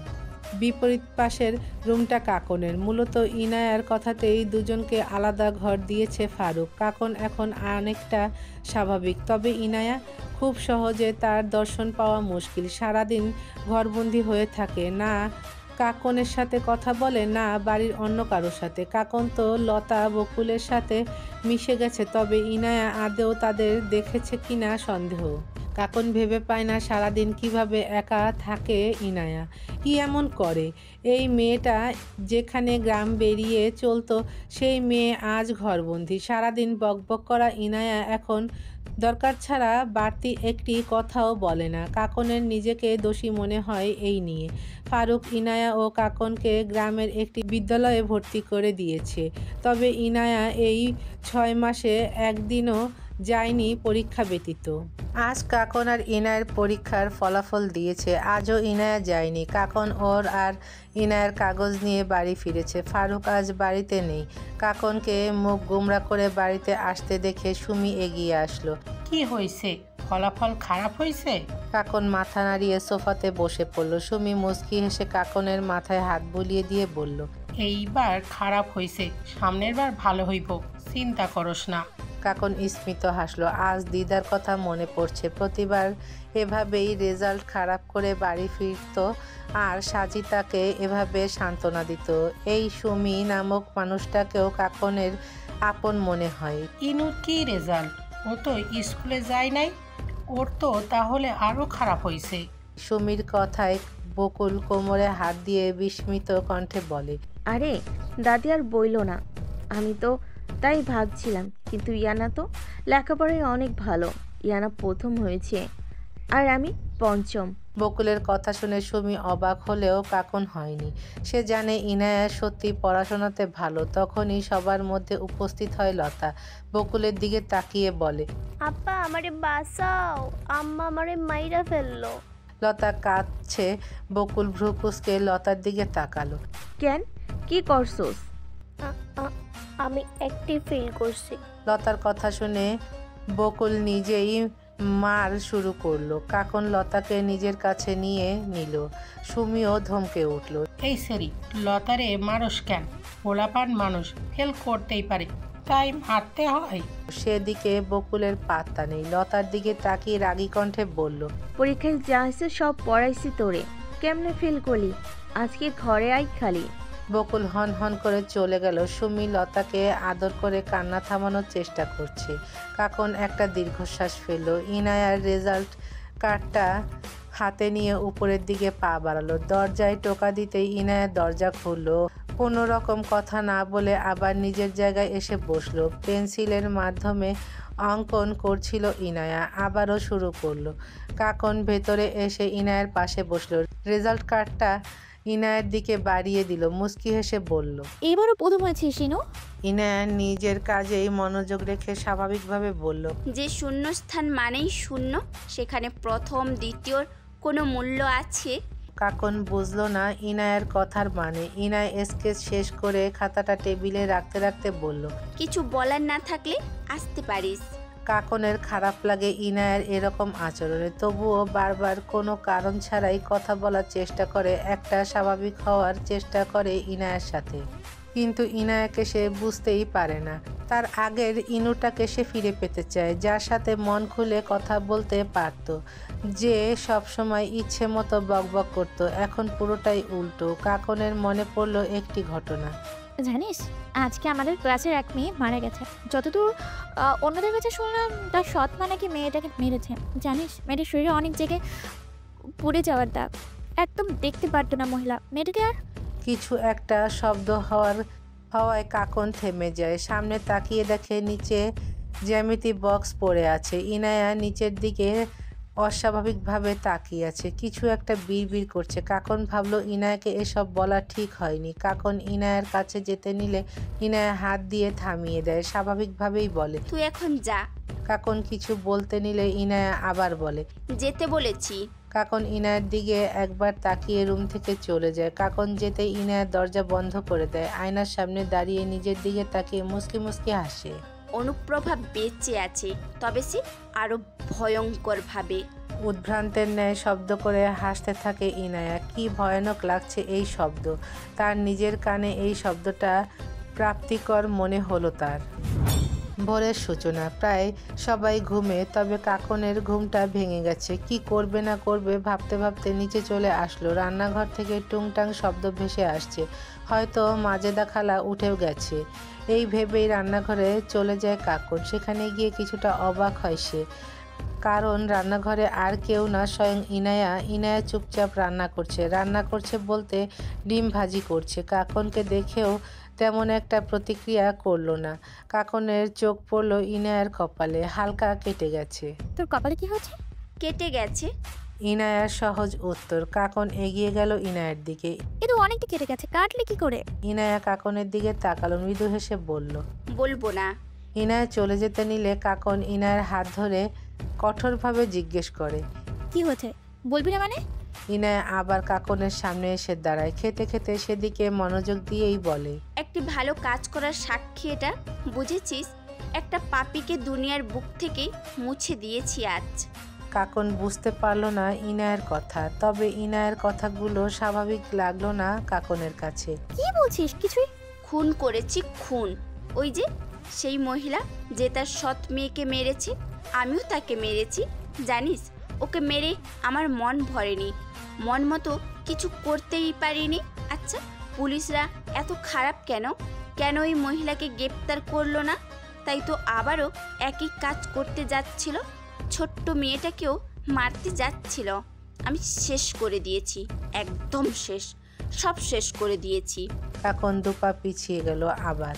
আবার একটা খুন। এটা ইনায়া কি করছে? ইনায়া কিছু একটা বিড়বিড় করে সেখান থেকে চলে গেল। কাকন ধপ করে বসে পড়ল নিচে। ইনো ঠিক নেই, ও নিশ্চয়ই অসুস্থ। ইনো কি করছে এসব? ইনায়া নিজের রুমে চলে আসে, আয়নার সামনে দাঁড়ায়, ড্রয়ার থেকে দুটো রক্তের ব্যাগ বের করে, সেদিকে তাকিয়ে শব্দ করে হাসে। প্রতিটা গল্পে একজন খারাপ মানুষ থাকে। আমার গল্পে খারাপ মানুষটা আমি নিজেই। কিন্তু এই খারাপ হওয়ার পেছনে যে গল্পটা, তা কি কেউ বুঝবে? আমি পাপকে ধ্বংস করতে নিজেও যে পাপী হব, তবুও যদি অসহায় জীবনগুলো বেঁচে যায়, নিকৃষ্ট জানোয়ারদের বেঁচে থেকে কি লাভ? তারা বেঁচে থাকলে কিছু নিরীহ প্রাণ শেষ হবে, আমি শেষ করে ফেলবো। যেখানেই পাপের শুরু, সেখানেই আমার শেষ করব। ব্যাগটা আগের জায়গায় রেখে দিল ইনায়া, তাকালো আয়নার দিকে, গম্ভীর গলায় নিজের প্রতিবিম্বকে উদ্দেশ্য করে বলল, তুমি আমার প্রতিবিম্ব নও, তুমি আমার কঠিন সেই ব্যক্তিত্ব যা আমি হতে পারিনি। হয়েছে জানা, আর বলতে পারবো না। তেজন মনোযোগ দিয়ে সবটা শুনলো, কিছু বলার মতো নেই তার। আড়ালে দীর্ঘশ্বাস ফেলে বলল, তার মানে তুমি 8টা না 11টা খুন করেছো? ইনায়া শব্দ করে হেসে বলে, 13টা। তেজওয়ান ভ্রু কুচকায়। ইনায়া হাই তুলতে তুলতে বলে, আমার ঘুম পাচ্ছে, আর বসে থাকতে পারবো না। তেজওয়ান নিজেকে শান্ত করে বলল, তুমি কি বুঝতে পারছো যে তুমি একজন মানসিক রোগী? ইনায়া এবার আগের তুলনায় বেশি শব্দ করে হাসলো। কি যে বলেন, কেন জানবো না? জানি তো। সেই 8 বছর আগেই জেনেছি। 4 বছর আগে চিকিৎসা নিয়ে অস্ট্রেলিয়া থেকে দেশে ফিরেছেন। তবে বিশ্বাস করুন, খুব একটা কার্যকর হয়নি। জানেন, এই ব্যক্তিত্ব আমার পিছুই ছাড়ছে না। চিকিৎসা চলাকালীন অস্ট্রেলিয়ায় 2 জনকে মেরেছি। সেখানে গিয়ে অনেক থ্রিলার বই পড়েছি, কিভাবে কাকে মারা যায় কত আইডিয়া নিয়েছি। না, আমি নেইনি, অনুপ্রভা নিয়েছে। আমার শরীর মন ওর বশেই থাকে। আমি না চাইলেও কি করব বলুন? তেজন উঠে দাঁড়ালো, নিচের দিকে তাকিয়ে বলল, আমার কাছে ধরা দিলে কেন? ভালোবাসার মানুষের কাছে আত্মসমর্পণ করা দোষের কিছু না গোয়েন্দাবাবু। তেজন ভ্রু কুচকে ইনায়ার চোখের দিকে তাকালো। ইনায়া সোজা হয়ে বসলো, গলায় হাত দিয়ে বলল, বিশ্বাস করুন, ভালো, কিন্তু আমিও বেঁচেছি। অনুপ্রভা না, আপনি আমাকে খুঁজে না পেলেও আমি তো খুঁজে পেয়েছিলাম। তেজন অবাক হলো, ইনায়া তাকে ভালোবাসে? স্যার, আপনার বাবা মানে তারেক স্যার এসেছে। আফিফ আর চোখে ইনায়ের দিকে তাকালো। বিশ্বাস করতে পারছে না এইটুকু মেয়ে এতটা ভয়ানকভাবে এতগুলো খুন করেছে। ইনায়া আফিফের দিকে তাকিয়ে হাসি দিয়ে ভ্রু নাচাতেই আফিফ চোখ সরিয়ে নেয়। তেজন একবার ইনায়ের দিকে তাকিয়ে রুম থেকে বেরিয়ে যায়। দ্যাটস মাই সন। আমি সত্যি গর্বিত তোমার কাছে, তবে আমি বিশ্বাস করতে পারছি না এইটুকু মেয়ে 8টা খুন করেছে। তেজন মার্বেলটা গোল গোল ঘোরাচ্ছে, মনে মনে বলল 8টা 13টা। মুখে কিছু বলল না তারেক। তেজনের কাজে অনেক খুশি। আমি সত্যি অনেক খুশি রোদ তোমার কাজে। ওর যেন কোনো শাস্তি না হয় সেই ব্যবস্থা করো। তারেকের কপালে ভাঁজ পড়ে। কি বলছে তেজন? মানে কি সব বলছো? তেজন মার্বেলের দিকে দৃষ্টি রেখেই বলল, যা শুনেছো তাই, হয় ভালোভাবে ব্যবস্থা করো, না হয় আমার মতো আমি যা কিছু করব। তারেক বিচলিত। তোমার কথার মানে আমি কিছুই বুঝতে পারছি না। তুমি একজন সাইকো কিলারকে বাঁচাতে চাইছো? তেজন ফিচেল হাসলো, তারেকের দিকে তাকিয়ে বলল, খুনগুলো ও করেনি, করেছে ওর ভিতরে থাকা দ্বিতীয় সত্তা। মানে? তেজন সোজা হয়ে বসলো। মাল্টিপল পার্সোনালিটি ডিসঅর্ডার নাম শুনেছো? মানে একজন ব্যক্তির ভিতরে তার নিজস্ব সত্তা ব্যতীত একাধিক সত্তা বাস করা, যাকে আমরা বাঙালিরা ভূত বা আত্মা ভর করা বলি। এটা একটা মানসিক রোগ যা অন্য একটা সত্তা নিজের সত্তাকে নিয়ন্ত্রণ করে। কখনো একটি ব্যক্তির ভিতরে এক থেকে একাধিক সত্তাও থাকতে পারে। কেউ বুঝতে পারে তার ভিতরে দ্বিতীয় বা তৃতীয় সত্তা আছে, তবে সম্পূর্ণ নিয়ন্ত্রণ থাকে সেই দ্বিতীয় সত্তার। আবার কারো মনে থাকে না তার ভিতরে দ্বিতীয় সত্তা আছে এবং সেই সত্তা কি করছে তার অগোচরে। তারেক অবাক হলেন। সে শুনেছে এই বিষয়ে আগেও। তেজন উঠে দাঁড়ালো, যেতে যেতে বলল, নিজের ছেলের বউকে ছেলের থেকে আলাদা করতে যেও না, তোমার ছেলেও খুব একটা সুবিধার না। তেজন চলে যায়। তারেক তো আশ্চর্য হয়ে বসে আছে। তেজন কি বলল? ছেলের বউ মানে? সবাই কেন তাদের কেস তুলে নিয়েছিল, এর কারণ কি? পুলিশ অফিসার জারিফ ইনায়ার মুখোমুখি। ইনায়ার চেহারায় গম্ভীরতার ছাপ। আজ কেন তেজন আসলো না, এই ভাবনায় মেজাজ খারাপ হচ্ছে তার। আমি কিছু জিজ্ঞেস করেছি। ইনায়া কড়া চোখে জারিফের দিকে তাকালো, বিরক্ত নিয়ে বলল, বলবো না। মগের মুলুক নাকি? এটা কোনো প্লেগ্রাউন্ড নয়, এটা পুলিশ কাস্টডি। ভালোভাবে না বললে আমরা পর্যাপ্ত ব্যবস্থা নেব। ইনায়া শব্দ করে হাসে। আমি চাইলেই এখন এখান থেকে আপনাদের সামনে দিয়ে চলে যেতে পারবো। জানেন, আসল কথা হচ্ছে আমি আপনাকে কিছুই বলবো না। তেজওয়ান খন্দকারকে আসতে বলুন। জারিফ কপাল কুঁচকালো। এই রকম মেয়ে আগে দেখেনি সে। দেখতে তো মনে হয় কোনো অপসরী, অথচ এই মেয়ে 8টি খুন করেছে। ভাবা যায়? জারিফ বিরক্ত নিয়ে বলল, তেজওয়ান স্যারের কাজ এতটুকু ছিল, তার কাজ শেষ, তাই তিনি চলে গেছে। ইনায়া ফিচেল হাসলো। তাহলে আপনিও চলে যান। মিস্টার খন্দকার কোথাও যায়নি, আমি জানি, তাই মিথ্যে বলতে আসবেন না। জারিফ হাল ছেড়ে দিল। কেন যে মাতব্বরি করে তেজওয়ানকে টপকে আসতে গিয়েছিল। জারিফ ইনায়ার দিকে শক্ত চোখে তাকিয়ে বেরিয়ে গেল। ইনায়া ঠোঁট টিপে হাসলো। টেবিলের ওপর হাত রেখে তার ওপর মাথা রাখলো ইনায়া। ভাবতে লাগলো তাদের বিয়ের কথা। তার দিদা যেদিন মারা যায় সেদিনই তেজওয়ানকে প্রথম দেখেছিল। তেজওয়ানের নির্লিপ্ত চোখের ভাষা বুঝতে না পারলেও এই চাহনিটা তার হৃদস্পন্দন বাড়িয়ে দিয়েছিল কয়েক গুণ। সেই মুখোদয় ভুলতে পারেনি কখনো ইনায়া। অস্ট্রেলিয়া থেকে ফেরার পর খোঁজ লাগায় তেজওয়ানের। তবে এত বড় পৃথিবীতে কোথায় খুঁজবে সে? গত 6 মাস আগে 21-এ বইমেলাতে গিয়েছিল। ভিড়ের মাঝে এক নজর দেখা পেয়েছিল তেজওয়ানের। সে ভুলে যায়নি। প্রথমবারের মতো আবারও হৃদের স্পন্দন বেড়ে গেল। তারপর থেকে সব রকম খোঁজ রাখত তেজওয়ানের, রীতিমতো স্টক করত। তারপর জানতে পারলো তাকে খোঁজার জন্যই তেজওয়ান আসছে তাদের গ্রামে। অবশ্য তেজওয়ান তো আর তখন জানতো না সেই খনিটা স্বয়ং তার অর্কিড। সেদিন পুকুর ঘাটে ইচ্ছে করেই দেখা দিয়েছিল তেজওয়ানকে। আদেও কি মনে রেখেছে তাকে? হ্যাঁ, তেজওয়ান মনে রেখেছে। সেও যে তার মতো আসক্ত। তারপর লুকোচুরির বিয়ে। ফাইলের ভেতর ম্যারেজ রেজিস্ট্রি পেপার ঢুকিয়ে দিয়েছিল তেজওয়ান, যা অবশ্য ইনায়া জেনে গিয়েছিল, তবুও সাইন করেছে। একটু লুকোচুরি সেও খেলেছে। খটখট পায়ের শব্দ কানে ভেসে আসছে। ইনায়া মাথা তুলে সামনে তাকায়। তেজওয়ানকে দেখে মুখে হাসি ফুটল ইনায়ার। তেজওয়ানের মুখোদয় কঠিন। সামনে চেয়ারে বসলো তেজওয়ান। সবাই কেসটা কেন তুলে নিয়েছিল?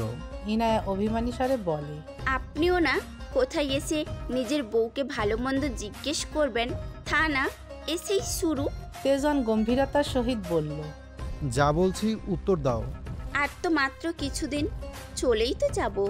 সব কিছু ছেড়ে, আপনাকে ছেড়ে, এই অনুপ্রভার ব্যক্তিত্ব ছেড়ে অন্তত 2-3 মিনিটের জন্য স্বামীর চরিত্রটা পালন করুন। মরে যাওয়ার আগে দেখে যাই আমার স্বামীটা কেমন। ইনায়া হেসে হেসে কথাটা বললেও তেজওয়ানের চোয়াল শক্ত হলো। না, এখন উত্তেজিত হলে চলবে না।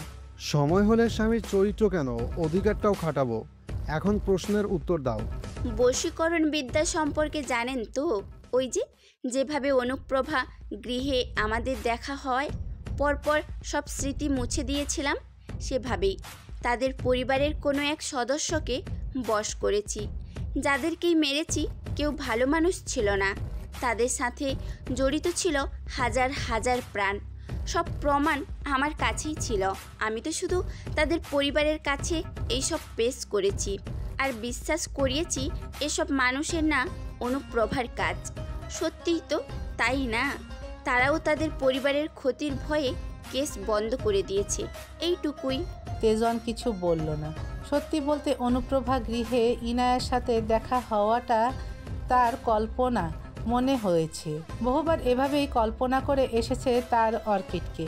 তাই সেদিনও এটাই ভেবেছিল। তেজওয়ান উঠে দাঁড়ায়। আর কিছু জানার নেই। এবার সকল প্রমাণ কোর্টে হাজির করতে হবে। তেজওয়ান চলে যেতে নিলে ইনায়া পেছন থেকে তেজওয়ানের হাত ধরে। আমি সত্যি আদিলকে মারিনি। সেদিন আমার সাথে কি হয়েছিল কিছুই মনে নেই। তেজওয়ান ইনায়ার শান্ত চাহনির দিকে তাকিয়ে নিজের হাত ছাড়িয়ে নিল। আগামীকাল কোর্টে হাজির করা হবে তোমাকে। এটুকু বলেই তেজওয়ান চলে যেতে নেয়। ইনায়া স্মিত হেসে বলে, তারপর আমার ফাঁসি। তেজওয়ান আর পেছন ঘুরে তাকালো না, চলে গেল। ইনায়া শব্দ করে হাসছে। তার মনে কোনো ভয়ভীতি কাজ করছে না বোধহয়। তাহলে এমন একটা পরিস্থিতিতে কেউ এভাবে হাসতে পারে? বাস চলছে নগর গ্রামের উদ্দেশ্যে। কাকন আর জুবায়ের দুজনেই নীরব। কাকনের মুখে সবটাই শুনেছে জুবায়ের।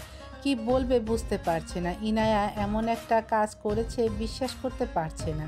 বাড়িতে কাউকে না বলেই রওনা দিয়েছে কাকন আর জুবায়ের।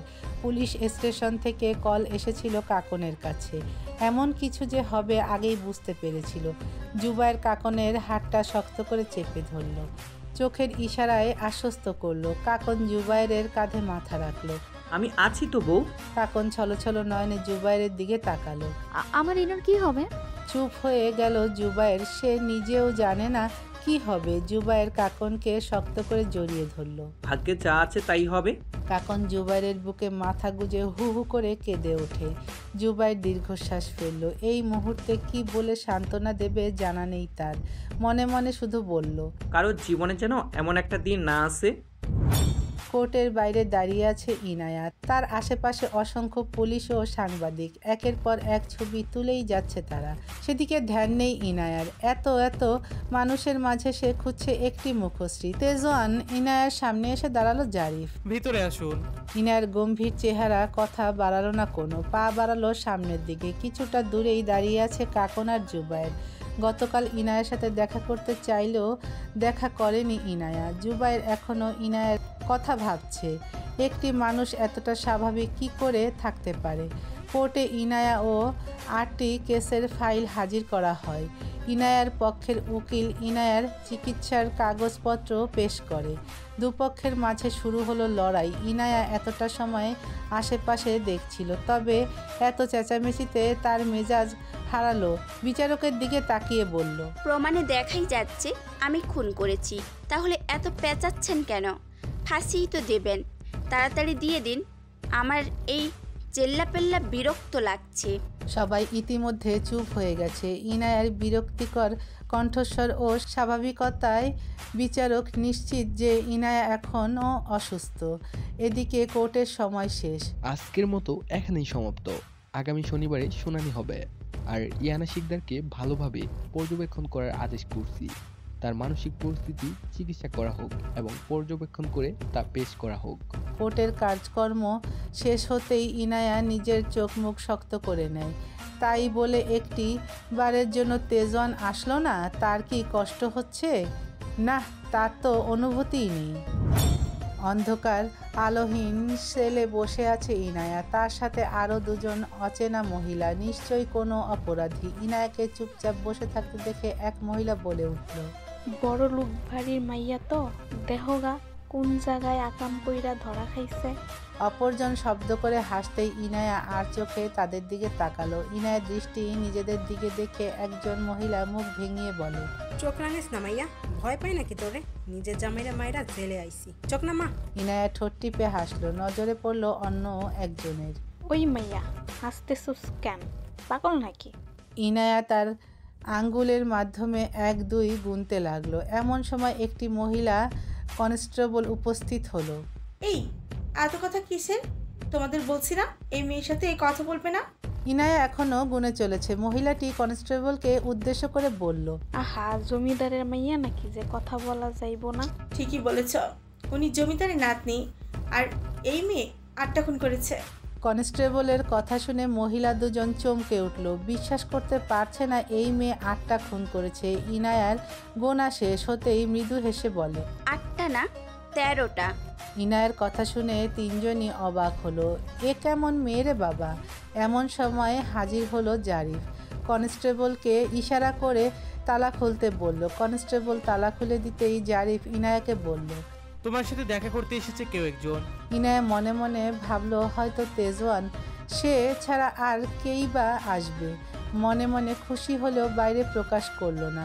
বেরিয়ে জারিফের পিছন পিছন যাচ্ছে। যাওয়ার পথে জারিফ বলল, হোয়াট এ কোইন্সিডেন্স, তাই না?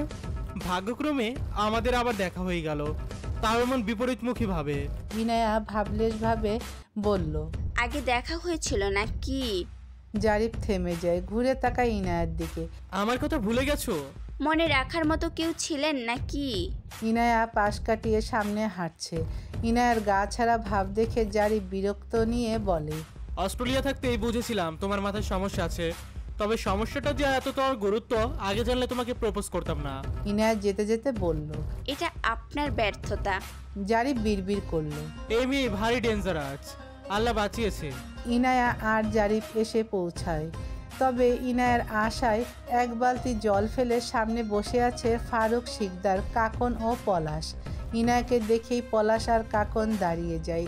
ইনায়ার কোনো ইচ্ছেই নেই এদের সাথে দেখা করার। হঠাৎ কিছু একটা মনে পড়তেই ইনায়া নিজেই তাদের কাছে যায়। কাকন কান্না মিশ্রিত কণ্ঠে বলে, ইনু কেন ধরে দিলি? ইনায়া শান্ত, তার কণ্ঠস্বর আচরণ সব শান্ত। ইচ্ছে হলো তাই। ফারুক সবটা জেনেছে। তিনি সত্যি এসব বিশ্বাস করতে পারছেন না। কি থেকে কি হয়ে গেছে। ফারুকের চোখ বেয়ে পানি পড়ছে। ইনায়া ফারুকের হাত ধরল, হাসি মুখে বলল, আমি দোষী হলে আমার শাস্তি হবে, আমার এ নিয়ে সমস্যা নেই। আর তোমাদেরও থাকার কথা না, তাই না? ফারুক আপাতত ভাবছে 3 বছর আগের কথা। সেদিন তার জন্যই ইনায়া বাড়ি থেকে বেরিয়ে গিয়েছিল। আজ নিজের উপর রাগ হচ্ছে তার। তার বলা ছোট্ট একটা কথাই ইনায়া সেদিন ঘর ছেড়েছিল। তবে এই ছোট্ট কথাটা ইনায়াকে কতটা কষ্ট দিয়েছিল আজ বুঝতে পারছে সে। ইনায়াকে অস্ট্রেলিয়া পাঠানোর কথা বলেছিল কাকন নিজেই। যেদিন কারণটা বলেছিল দিদা মারা যাওয়ায় মানসিকভাবে ভেঙে পড়েছিল ইনায়া। তবে আজ বুঝতে পেরেছে সব। অস্ট্রেলিয়া থেকে ফেরার পর ইনায়া আর আগের মতো ঘরবন্দি না থাকলেও সারাদিন থাকতো বাড়ির বাইরে। রাত দিন কোনো ঠিক ঠিকানা ছিল না ফেরার। যখন ইচ্ছে হতো ফিরতো, মাঝে মাঝে ফিরতো না। কোথায় থাকতো জিজ্ঞেস করলেও কোনো কথা না বলে নিজের রুমের দরজা বন্ধ করে রাখতো। এখন সবসময় এই বিষয়গুলো ফারুকের কাছ থেকে গোপন রাখতো। তবে একদিন ইনায়াকে রাত 11টায় বাড়িতে ফিরতে দেখে ফারুক ইনায়াকে জিজ্ঞেস করে যে সে এত সময় কোথায় ছিল, কিন্তু ইনায়া উত্তর দেয়নি। তাই ফারুক বলেছিল, সারা জীবন কুড়ে ঘরে থেকে এসেছো, এখন জমিদারের নাতনি হয়েছো বলে যা ইচ্ছে তাই করবে? টাকার মুখ দেখেছো বলেই এরকম অধঃপতন তোমার, বেয়াদব মেয়ে। ব্যাস এইটুকু। ইনায়া বিনা বাক্যে বাড়ি ছেড়েছিল। পরবর্তীতে ফারুক ইনায়াকে খুঁজে পেলেও ইনায়া বাড়িতে ফিরতে রাজি হয়নি। কোনো দরকার ছাড়া জমিদার বাড়িতে আসেনি, শুধু এসেছে সেই অনুপ্রভা গৃহে। ভাবনা শেষ হলে বলো কেন এসেছো এখানে? কি বলবে তারা? বলার মতো কিচ্ছু নেই। ইনায়া নিজেই সব স্বীকার করে নিয়েছে। কাকন ইনায়াকে শক্ত করে জড়িয়ে ধরল। আজ আর ইনায়া কাকনকে সরিয়ে দিল না, তবে নিজে থেকেও ধরল না। সে আগের মতোই গম্ভীর। ইনায়া পলাশের দিকে তাকায়। পলাশ তার দিকেই তাকিয়ে আছে, তার হাতে পায়ে ব্যান্ডেজ, তবুও এসেছে। কাকন ইনায়াকে ছেড়ে বলে, কেন আমার গলতি? আমার কে আছে তুই ছাড়া? জানিস তো আমি বোকা। আমার কে আর এমনভাবে আগলে রাখবে? তুই ছোট হয়ে আমাকে আগলে রেখেছিস। ইনায়া চেয়ারে বসলো। জুবাইয়ের ভাই আছে, দাদু আছে, আর তোর দাদিও আছে। আমি কখনো কোথাও ছিলাম না। খারাপ মানুষরা কোথাও থাকে না, জানিস তো। দিদি ভাই, তুমি আগেই যদি আমাকে বলে দিতে, আমি তাহলে এই দিন আসতেই দিতাম না। সরোজা কেন যে এরকম করলো, ও যদি সেদিন চলে না যেত তাহলে। ফারুকের কথায় ইনায়া ভ্রুকুসকে বলে, দাদিকে দোষ দেওয়ার আগে 100 বার ভাববে। সন্তানের জন্য চাপটা তোমার পরিবারের মানুষরাই দিয়েছিল। যাই হোক, তোমাদের একটি কথা বলার ছিল, আর সুযোগ নাও পেতে পারি। ইনায়ার কথায় সবাই তার দিকে তাকায়। কি এমন বলবে? ইনায়া চেয়ারে হেলান দিয়ে পলাশের দিকে তাকিয়ে ফিচেল হেসে বলে, তোকে কথা দিয়েছিলাম, তোর 18তম জন্মদিন তোর জন্য বিশাল বড় উপহার দেব। জন্মদিন তো আগামীকাল, আজকেই দেই। পলাশ কিছু বুঝতে পারে না। হ্যাঁ, ইনায়া এই কথাটা বলেছিল অনেক আগে, কিন্তু কি এমন উপহার? ইনায়া ফারুকের দিকে তাকিয়ে শান্ত কণ্ঠে বলে, তোমার বংশের উত্তরাধিকারী তোমার নরপিসার ছেলের রেখে গেছে। না না, শুধু আমি আর কাকন না, এই যে এই ছেলেটা যাকে রাস্তায় পেয়ে এখানে নিয়ে এসেছিল রহমত কাকা, এই পলাশও। ইনায়ার কথাগুলো সকলের মাথার উপর দিয়ে গেল। ইনায়া বিরক্তিকর নিঃশ্বাস ফেলে বলল, পলাশের মা কামালের দ্বিতীয় স্ত্রী, আর পলাশ কামালের সন্তান, মানে তোমার নাতি, জমিদার বাড়ির উত্তরাধিকারী। আর পলাশের মায়ের সাথে কি হয়েছে তা তো জানোই, তাই না? সবাই যতটা না অবাক হয়েছে তার থেকে বেশি আশ্চর্য হয়েছে পলাশ। কি বলছে এসব? কি বলতেছো আপা? কিছু মাথায় যাইতেছে না। আমি কেমনে এই বাড়ির উত্তরাধিকারী? পলাশের কথার পিঠে কাকন প্রশ্ন করে, কি বলছিস ইনো? হ্যাঁ, মানে ওই লোকটা দ্বিতীয় স্ত্রী সন্তান ছিল, কিন্তু আমরা তো কেউ দেখিনি। তাহলে কামালের ফোনটা আমার কাছেই ছিল, সেখান থেকেই ছবি দেখেছি। আর পলাশ এই বাড়িতে আসার 2 বছর পরই আমি জানতে পারি পলাশ এই বাড়ির ছেলে। বলতে গেলে আমাদের সৎ ভাই। পলাশের ঘরে ওর মায়ের ছবি আছে, সেটা দেখেই বুঝতে পেরেছিলাম। পলাশ কিংকর্তব্য বিমূঢ় হয়ে দাঁড়িয়েই আছে। সব কিছুই গুলিয়ে যাচ্ছে। ফারুক একবার পলাশের দিকে তাকাচ্ছে তো আরেকবার ইনায়ার দিকে। কাকন ইনাকে প্রশ্ন করলো, তুই সত্যি বলছিস? তাহলে আগে কেন বলিসনি? ইনায়া গম্ভীরতার সহিত বলল, রক্ত তো একই, তাই আগে দেখে নিলাম চরিত্র এক হয় কিনা। পরে বুঝলাম না, পলাশ ভালো ছেলে, তাই আজ বলে দিলাম। ভালো না হলে এই জন্মে আর বলতাম না। কাকন পলাশের দিকে তাকালো। পলাশ এখনো বিশ্বাস করতে পারছে না, চোখ টলমল করছে তার। যেখানে নিজের বাবার সম্পর্কেই ভালো মতো জানতো না, সেখানে তার দাদা দাদি। ইনায়া পলাশের দিকে তাকিয়ে হাসলো, উঠে গিয়ে পলাশের পেছনে দাঁড়ালো। পলাশের পিঠে একটি থাপ্পড় বসিয়ে স্বাভাবিকভাবে বলল, আর যাই হোক, তৃতীয় অনুপ্রভা জন্মাতে দিস না পলাশ। জানিস, আমার খুব ইচ্ছে ছিল আমার একটা ভাই থাকবে, তাকে নিয়ে আমি সারা দিন খেলবো, আদর করব। আল্লাহ আমার মনের আশা পূরণ করেছে। হোক তুই অন্য কারোর পেটে, সবশেষে কপালের দোষ। ওই পশুটার রক্ত আমাদের শরীরে, রক্ত তো ফেলে দিতে পারবো না, না পারবো অস্তিত্ব মুছে ফেলতে। অনুপ্রভা মারা গেছে বহু যুগ আগে। আমি জন্মেছি অনুপ্রভার রূপে, তবে এটা পুনর্জন্ম নয়, এটা কপালের দোষ। আজ থেকে গোটা জমিদার বাড়ির দায়িত্ব তোর হাতে। পলাশ ইনায়ের দিকে তাকিয়ে কান্না মিশ্রিত কণ্ঠে বলে, কথা দিচ্ছি আপা, আর কোনো অনুপ্রভা তৈরি হবে না, অন্তত এই জমিদার বাড়ি থেকে কখনোই না। ইনায়া কাকনের দিকে তাকিয়ে বলে, আর কখনো আসিস না, চলে যা। কাকন কিছু বলার আগেই ইনায়া বেরিয়ে যায়। রুমের বাইরে জারিফ দাঁড়িয়ে আছে। জারিফ তার দিকেই তাকিয়ে আছে। ইনায়ার মাথা ব্যথা করছে, প্রচণ্ড রাগ হচ্ছে তার। কিছুদিন পর তো চলেই যাবে, স্বামী হিসেবে কি একটা দায়িত্বও নেই? তাহলে বিয়ে করতে গেল কেন অসভ্য ছেলে? মনে মনে কথাগুলো ভাবছে ইনায়া। এই যে আপনার জন্য কত সময় আর দাঁড়িয়ে থাকবো? মরার আগ পর্যন্ত।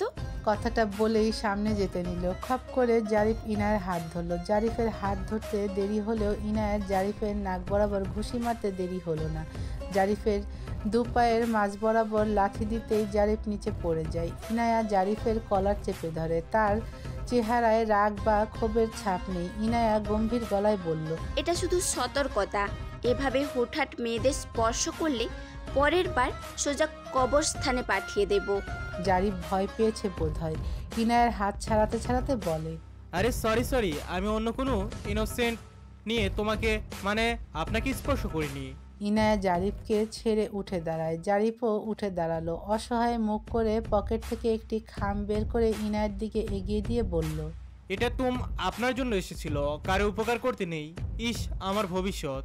ইনায়া টান দিয়ে খামটা নিয়ে নিজের সেলে চলে যায়। এখন আর আগের দুজন মহিলা এখানে নেই। এতে অবশ্য ইনায়ের ভালো। জারিফ তালা দিয়ে চলে যেতে ইনায়া খামটা খুলে। আমাকে মিস করছো? আরও মিস করতে হবে তো অর্কিড। ডোন্ট ওয়ারি সোনা, তুমি শুধু আমার। তোমাকে ভালোবাসবো আমি, তোমাকে শাস্তিও দেবো আমি। অন্য কেউ তোমাকে শাস্তি দেবে তা আমি হতে দেব? তোমাকে তো আমি শাস্তি দেব।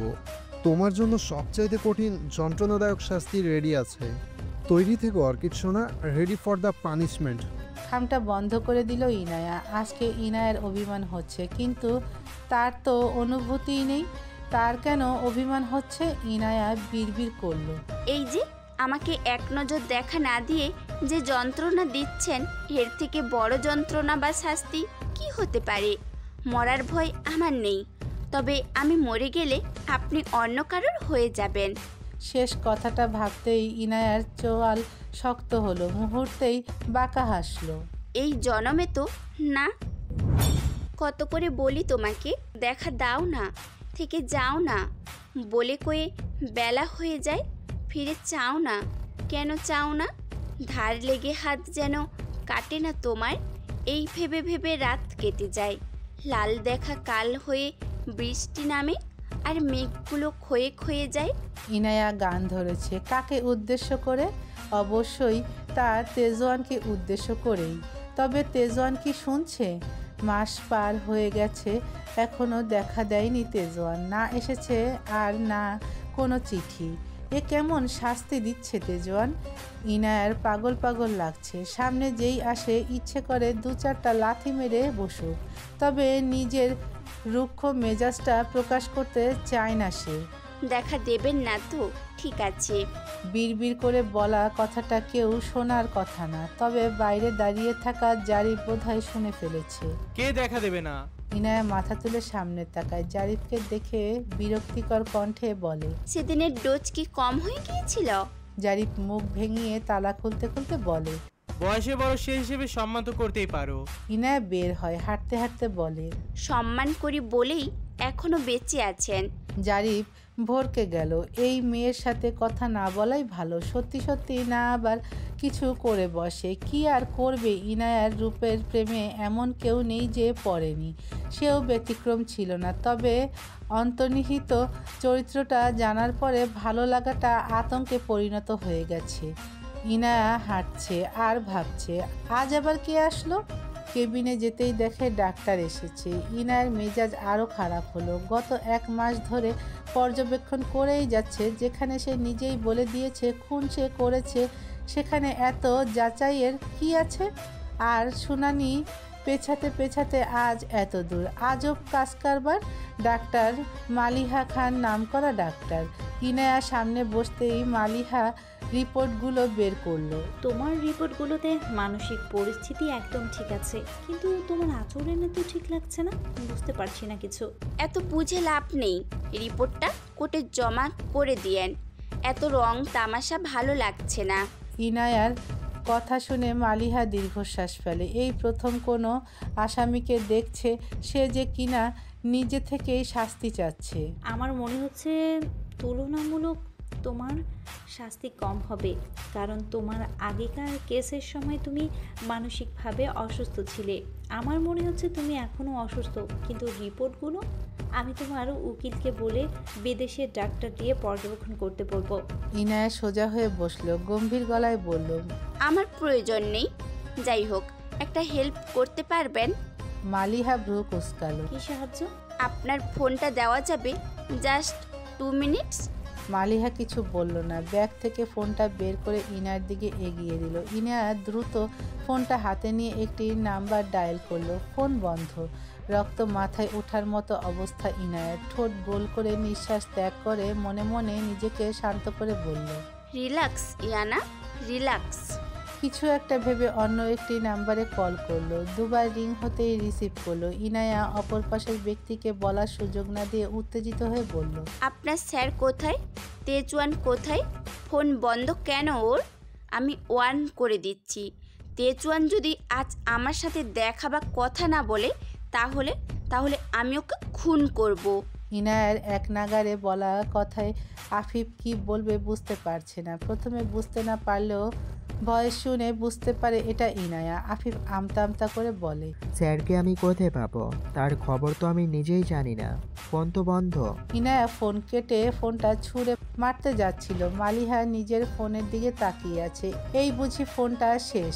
ইনায়া ফোনটা শক্ত করে টেবিলের ওপর রাখে, নিজের মাথা টেবিলের সাথে ঠেকিয়ে দুহাত দিয়ে নিজের চুল চেপে ধরে, অস্থিরতা নিয়ে বিড়বিড় করে, বেশি বেশি করে ফেলছেন আপনি। ওহ আল্লাহ, আই কান্ট। একবার সামনে পাই আপনাকে।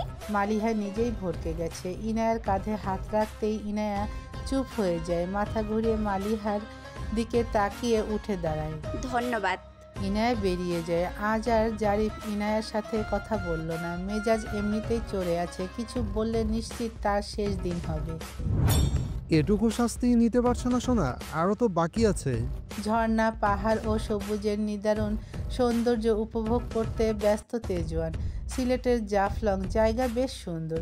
ঝর্ণার পানির নিচে পড়ছে। তেজওয়ান সেই পানিতেই পা ডুবিয়ে বসে আছে। তার পাশে আছে আফিফ। তেজওয়ানের কথা মতো মিথ্যা তো বলে দিল, কিন্তু এখনও কেমন একটা ভীতি কাজ করছে। আফিফ তেজওয়ানের দিকে তাকিয়ে বলে, স্যার, ইনায়া আপনাকে খুঁজছে কেন? আর হুট করে সিলেটে কেন আসলেন? আগামীকালকে তো আপনাকে সরকার থেকে পুরস্কার দেওয়া হবে। তেজওয়ান উত্তর দিল না। সেদিন ইনায়ার সাথে দেখা করেই সোজা সিলেট চলে এসেছে। সেখানে থাকলে তারেক আর প্রীতির প্রশ্নের মুখোমুখি হতে হতো, যা তেজওয়ানের দেওয়ার ইচ্ছে নেই। আপাতত মাইন্ড ফ্রেশ করাই মূল উদ্দেশ্য। তাই তো ফোন অফ করে রেখেছে। কেউ জানে না তার খবর। সাথে করে আফিফকেও নিয়ে এসেছে। এক কাজ করব ভাবছি। তেজওয়ানের কথায় আফিফ তার দিকে তাকায়। বকুলের সাথে তোমার বিয়েটা দিয়ে দেই, কি বলো? আফিফ স্মিত হেসে ঝর্ণার দিকে তাকালো। সন্ধ্যা নামছে। কি কাজ? সব কিছু চাইলেই পাওয়া যায় না স্যার। আমি চাওয়া পাওয়ায় বিশ্বাসী নই। যা আমার তা শুধু আমার। কেউ এমনি এমনি দিয়ে দেবে না, ছিনিয়ে নিতে হবে। আফিফ এক পলক তেজওয়ানের দিকে তাকায়, মৃদু কণ্ঠে বলে, আপনি কি ইনায়াকে ভালোবাসতেন? তেজওয়ান মাথা নাড়ায়। ভালোবাসতাম না, তবে এখন বাসি। ইনায়া ছিল আমার আসক্তি, যা সময়ের সাথে সাথে আসক্তির সাথে সাথে ভালোবাসার পরিণত হয়েছে।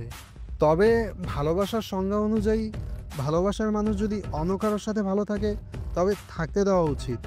তবে বলবো, আমি ইনায়াকে ভালোবাসি না, আর বাসতেও চাই না। সে শুধু আমার, আমার মানে আমার। আফিফ এখনো তেজওয়ানের দিকে তাকিয়ে আছে। ইনায়া তো অপরাধী, ওর যদি ফাঁসি হয় তা। তেজওয়ান বাঁকা হাসে।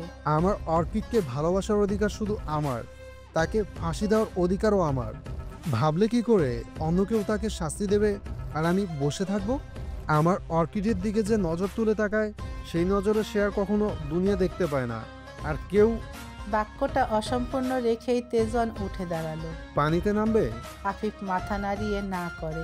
তেজওয়ান নিজের হাফ হাতার ফ্রি সাইজ শার্টটা খুলে আফিফের পাশে রাখলো, নেমে পড়ল পানিতে। এই সন্ধেবেলা, তাও শীতের সময় কে পানিতে নামে? আফিফ ভেবে পায় না অবশ্য এই লোকটা নিজেই পাগল। আপাতত সবাই কাকনদের বাড়িতেই আছে, কারো নাওয়া খাওয়া ঠিক নেই। ফারুক তো আবার অসুস্থ হয়ে পড়েছে, পলাশের তো এমনিতেই হাত পা ভাঙা। লতা তার সেবা যত্ন করছে, কাকন রান্না করছে রাতের খাবারে ডাল আর ভাত। ভাত চুলায় দিয়ে আনমনে দাঁড়িয়ে আছে কাকন। জুবায়ের কাকনের কাছে আসে। কাকনকে মনমরা দেখতে তার ভালো লাগে না। পেছন থেকে কাকনকে জড়িয়ে ধরে কাঁধে মাথা রাখে জুবায়ের। এভাবে কেন থাকো? আমার কি ভালো লাগে? কাকন কিছু বলে না। জুবায়ের কাকনকে তার দিকে ঘুরিয়ে দুগালে হাত রাখে। কাকন মাথা নামিয়ে নেয়। জুবায়ের মুচকি হেসে বলে, আমার জন্য হলেও একটু হাসো প্লিজ। কাকন ঢলে পড়ে জুবায়ের বুকে। জুবায়ের ভয় পেয়ে যায়, কাকন জ্ঞান হারিয়েছে। কি হলো তোমার? এই কাকন। কাকন অচেতন। জুবায়ের দ্রুত কাকনকে কোলে তুলে নেয়, নিজের রুমে নিয়ে আসে, সবাইকে ডাক দেয়। জুবায়ের নিজেই কাকনের পরীক্ষা করতে থাকে। জুবায়ের অস্থির হয়ে পড়েছে, তার হাত কাঁপছে। গ্লাস নিয়ে ওয়াশরুমে পানি আনতে গেলে নজরে পড়ে সেলফের ওপর রাখা প্রেগন্যান্সি কিটের দিকে। জুবায়ের হাত থেকে গ্লাসটা পড়ে যায়। কিটটা পজিটিভ, তার মানে ও কি প্রতিক্রিয়া দেবে বুঝতে পারছে না জুবায়ের।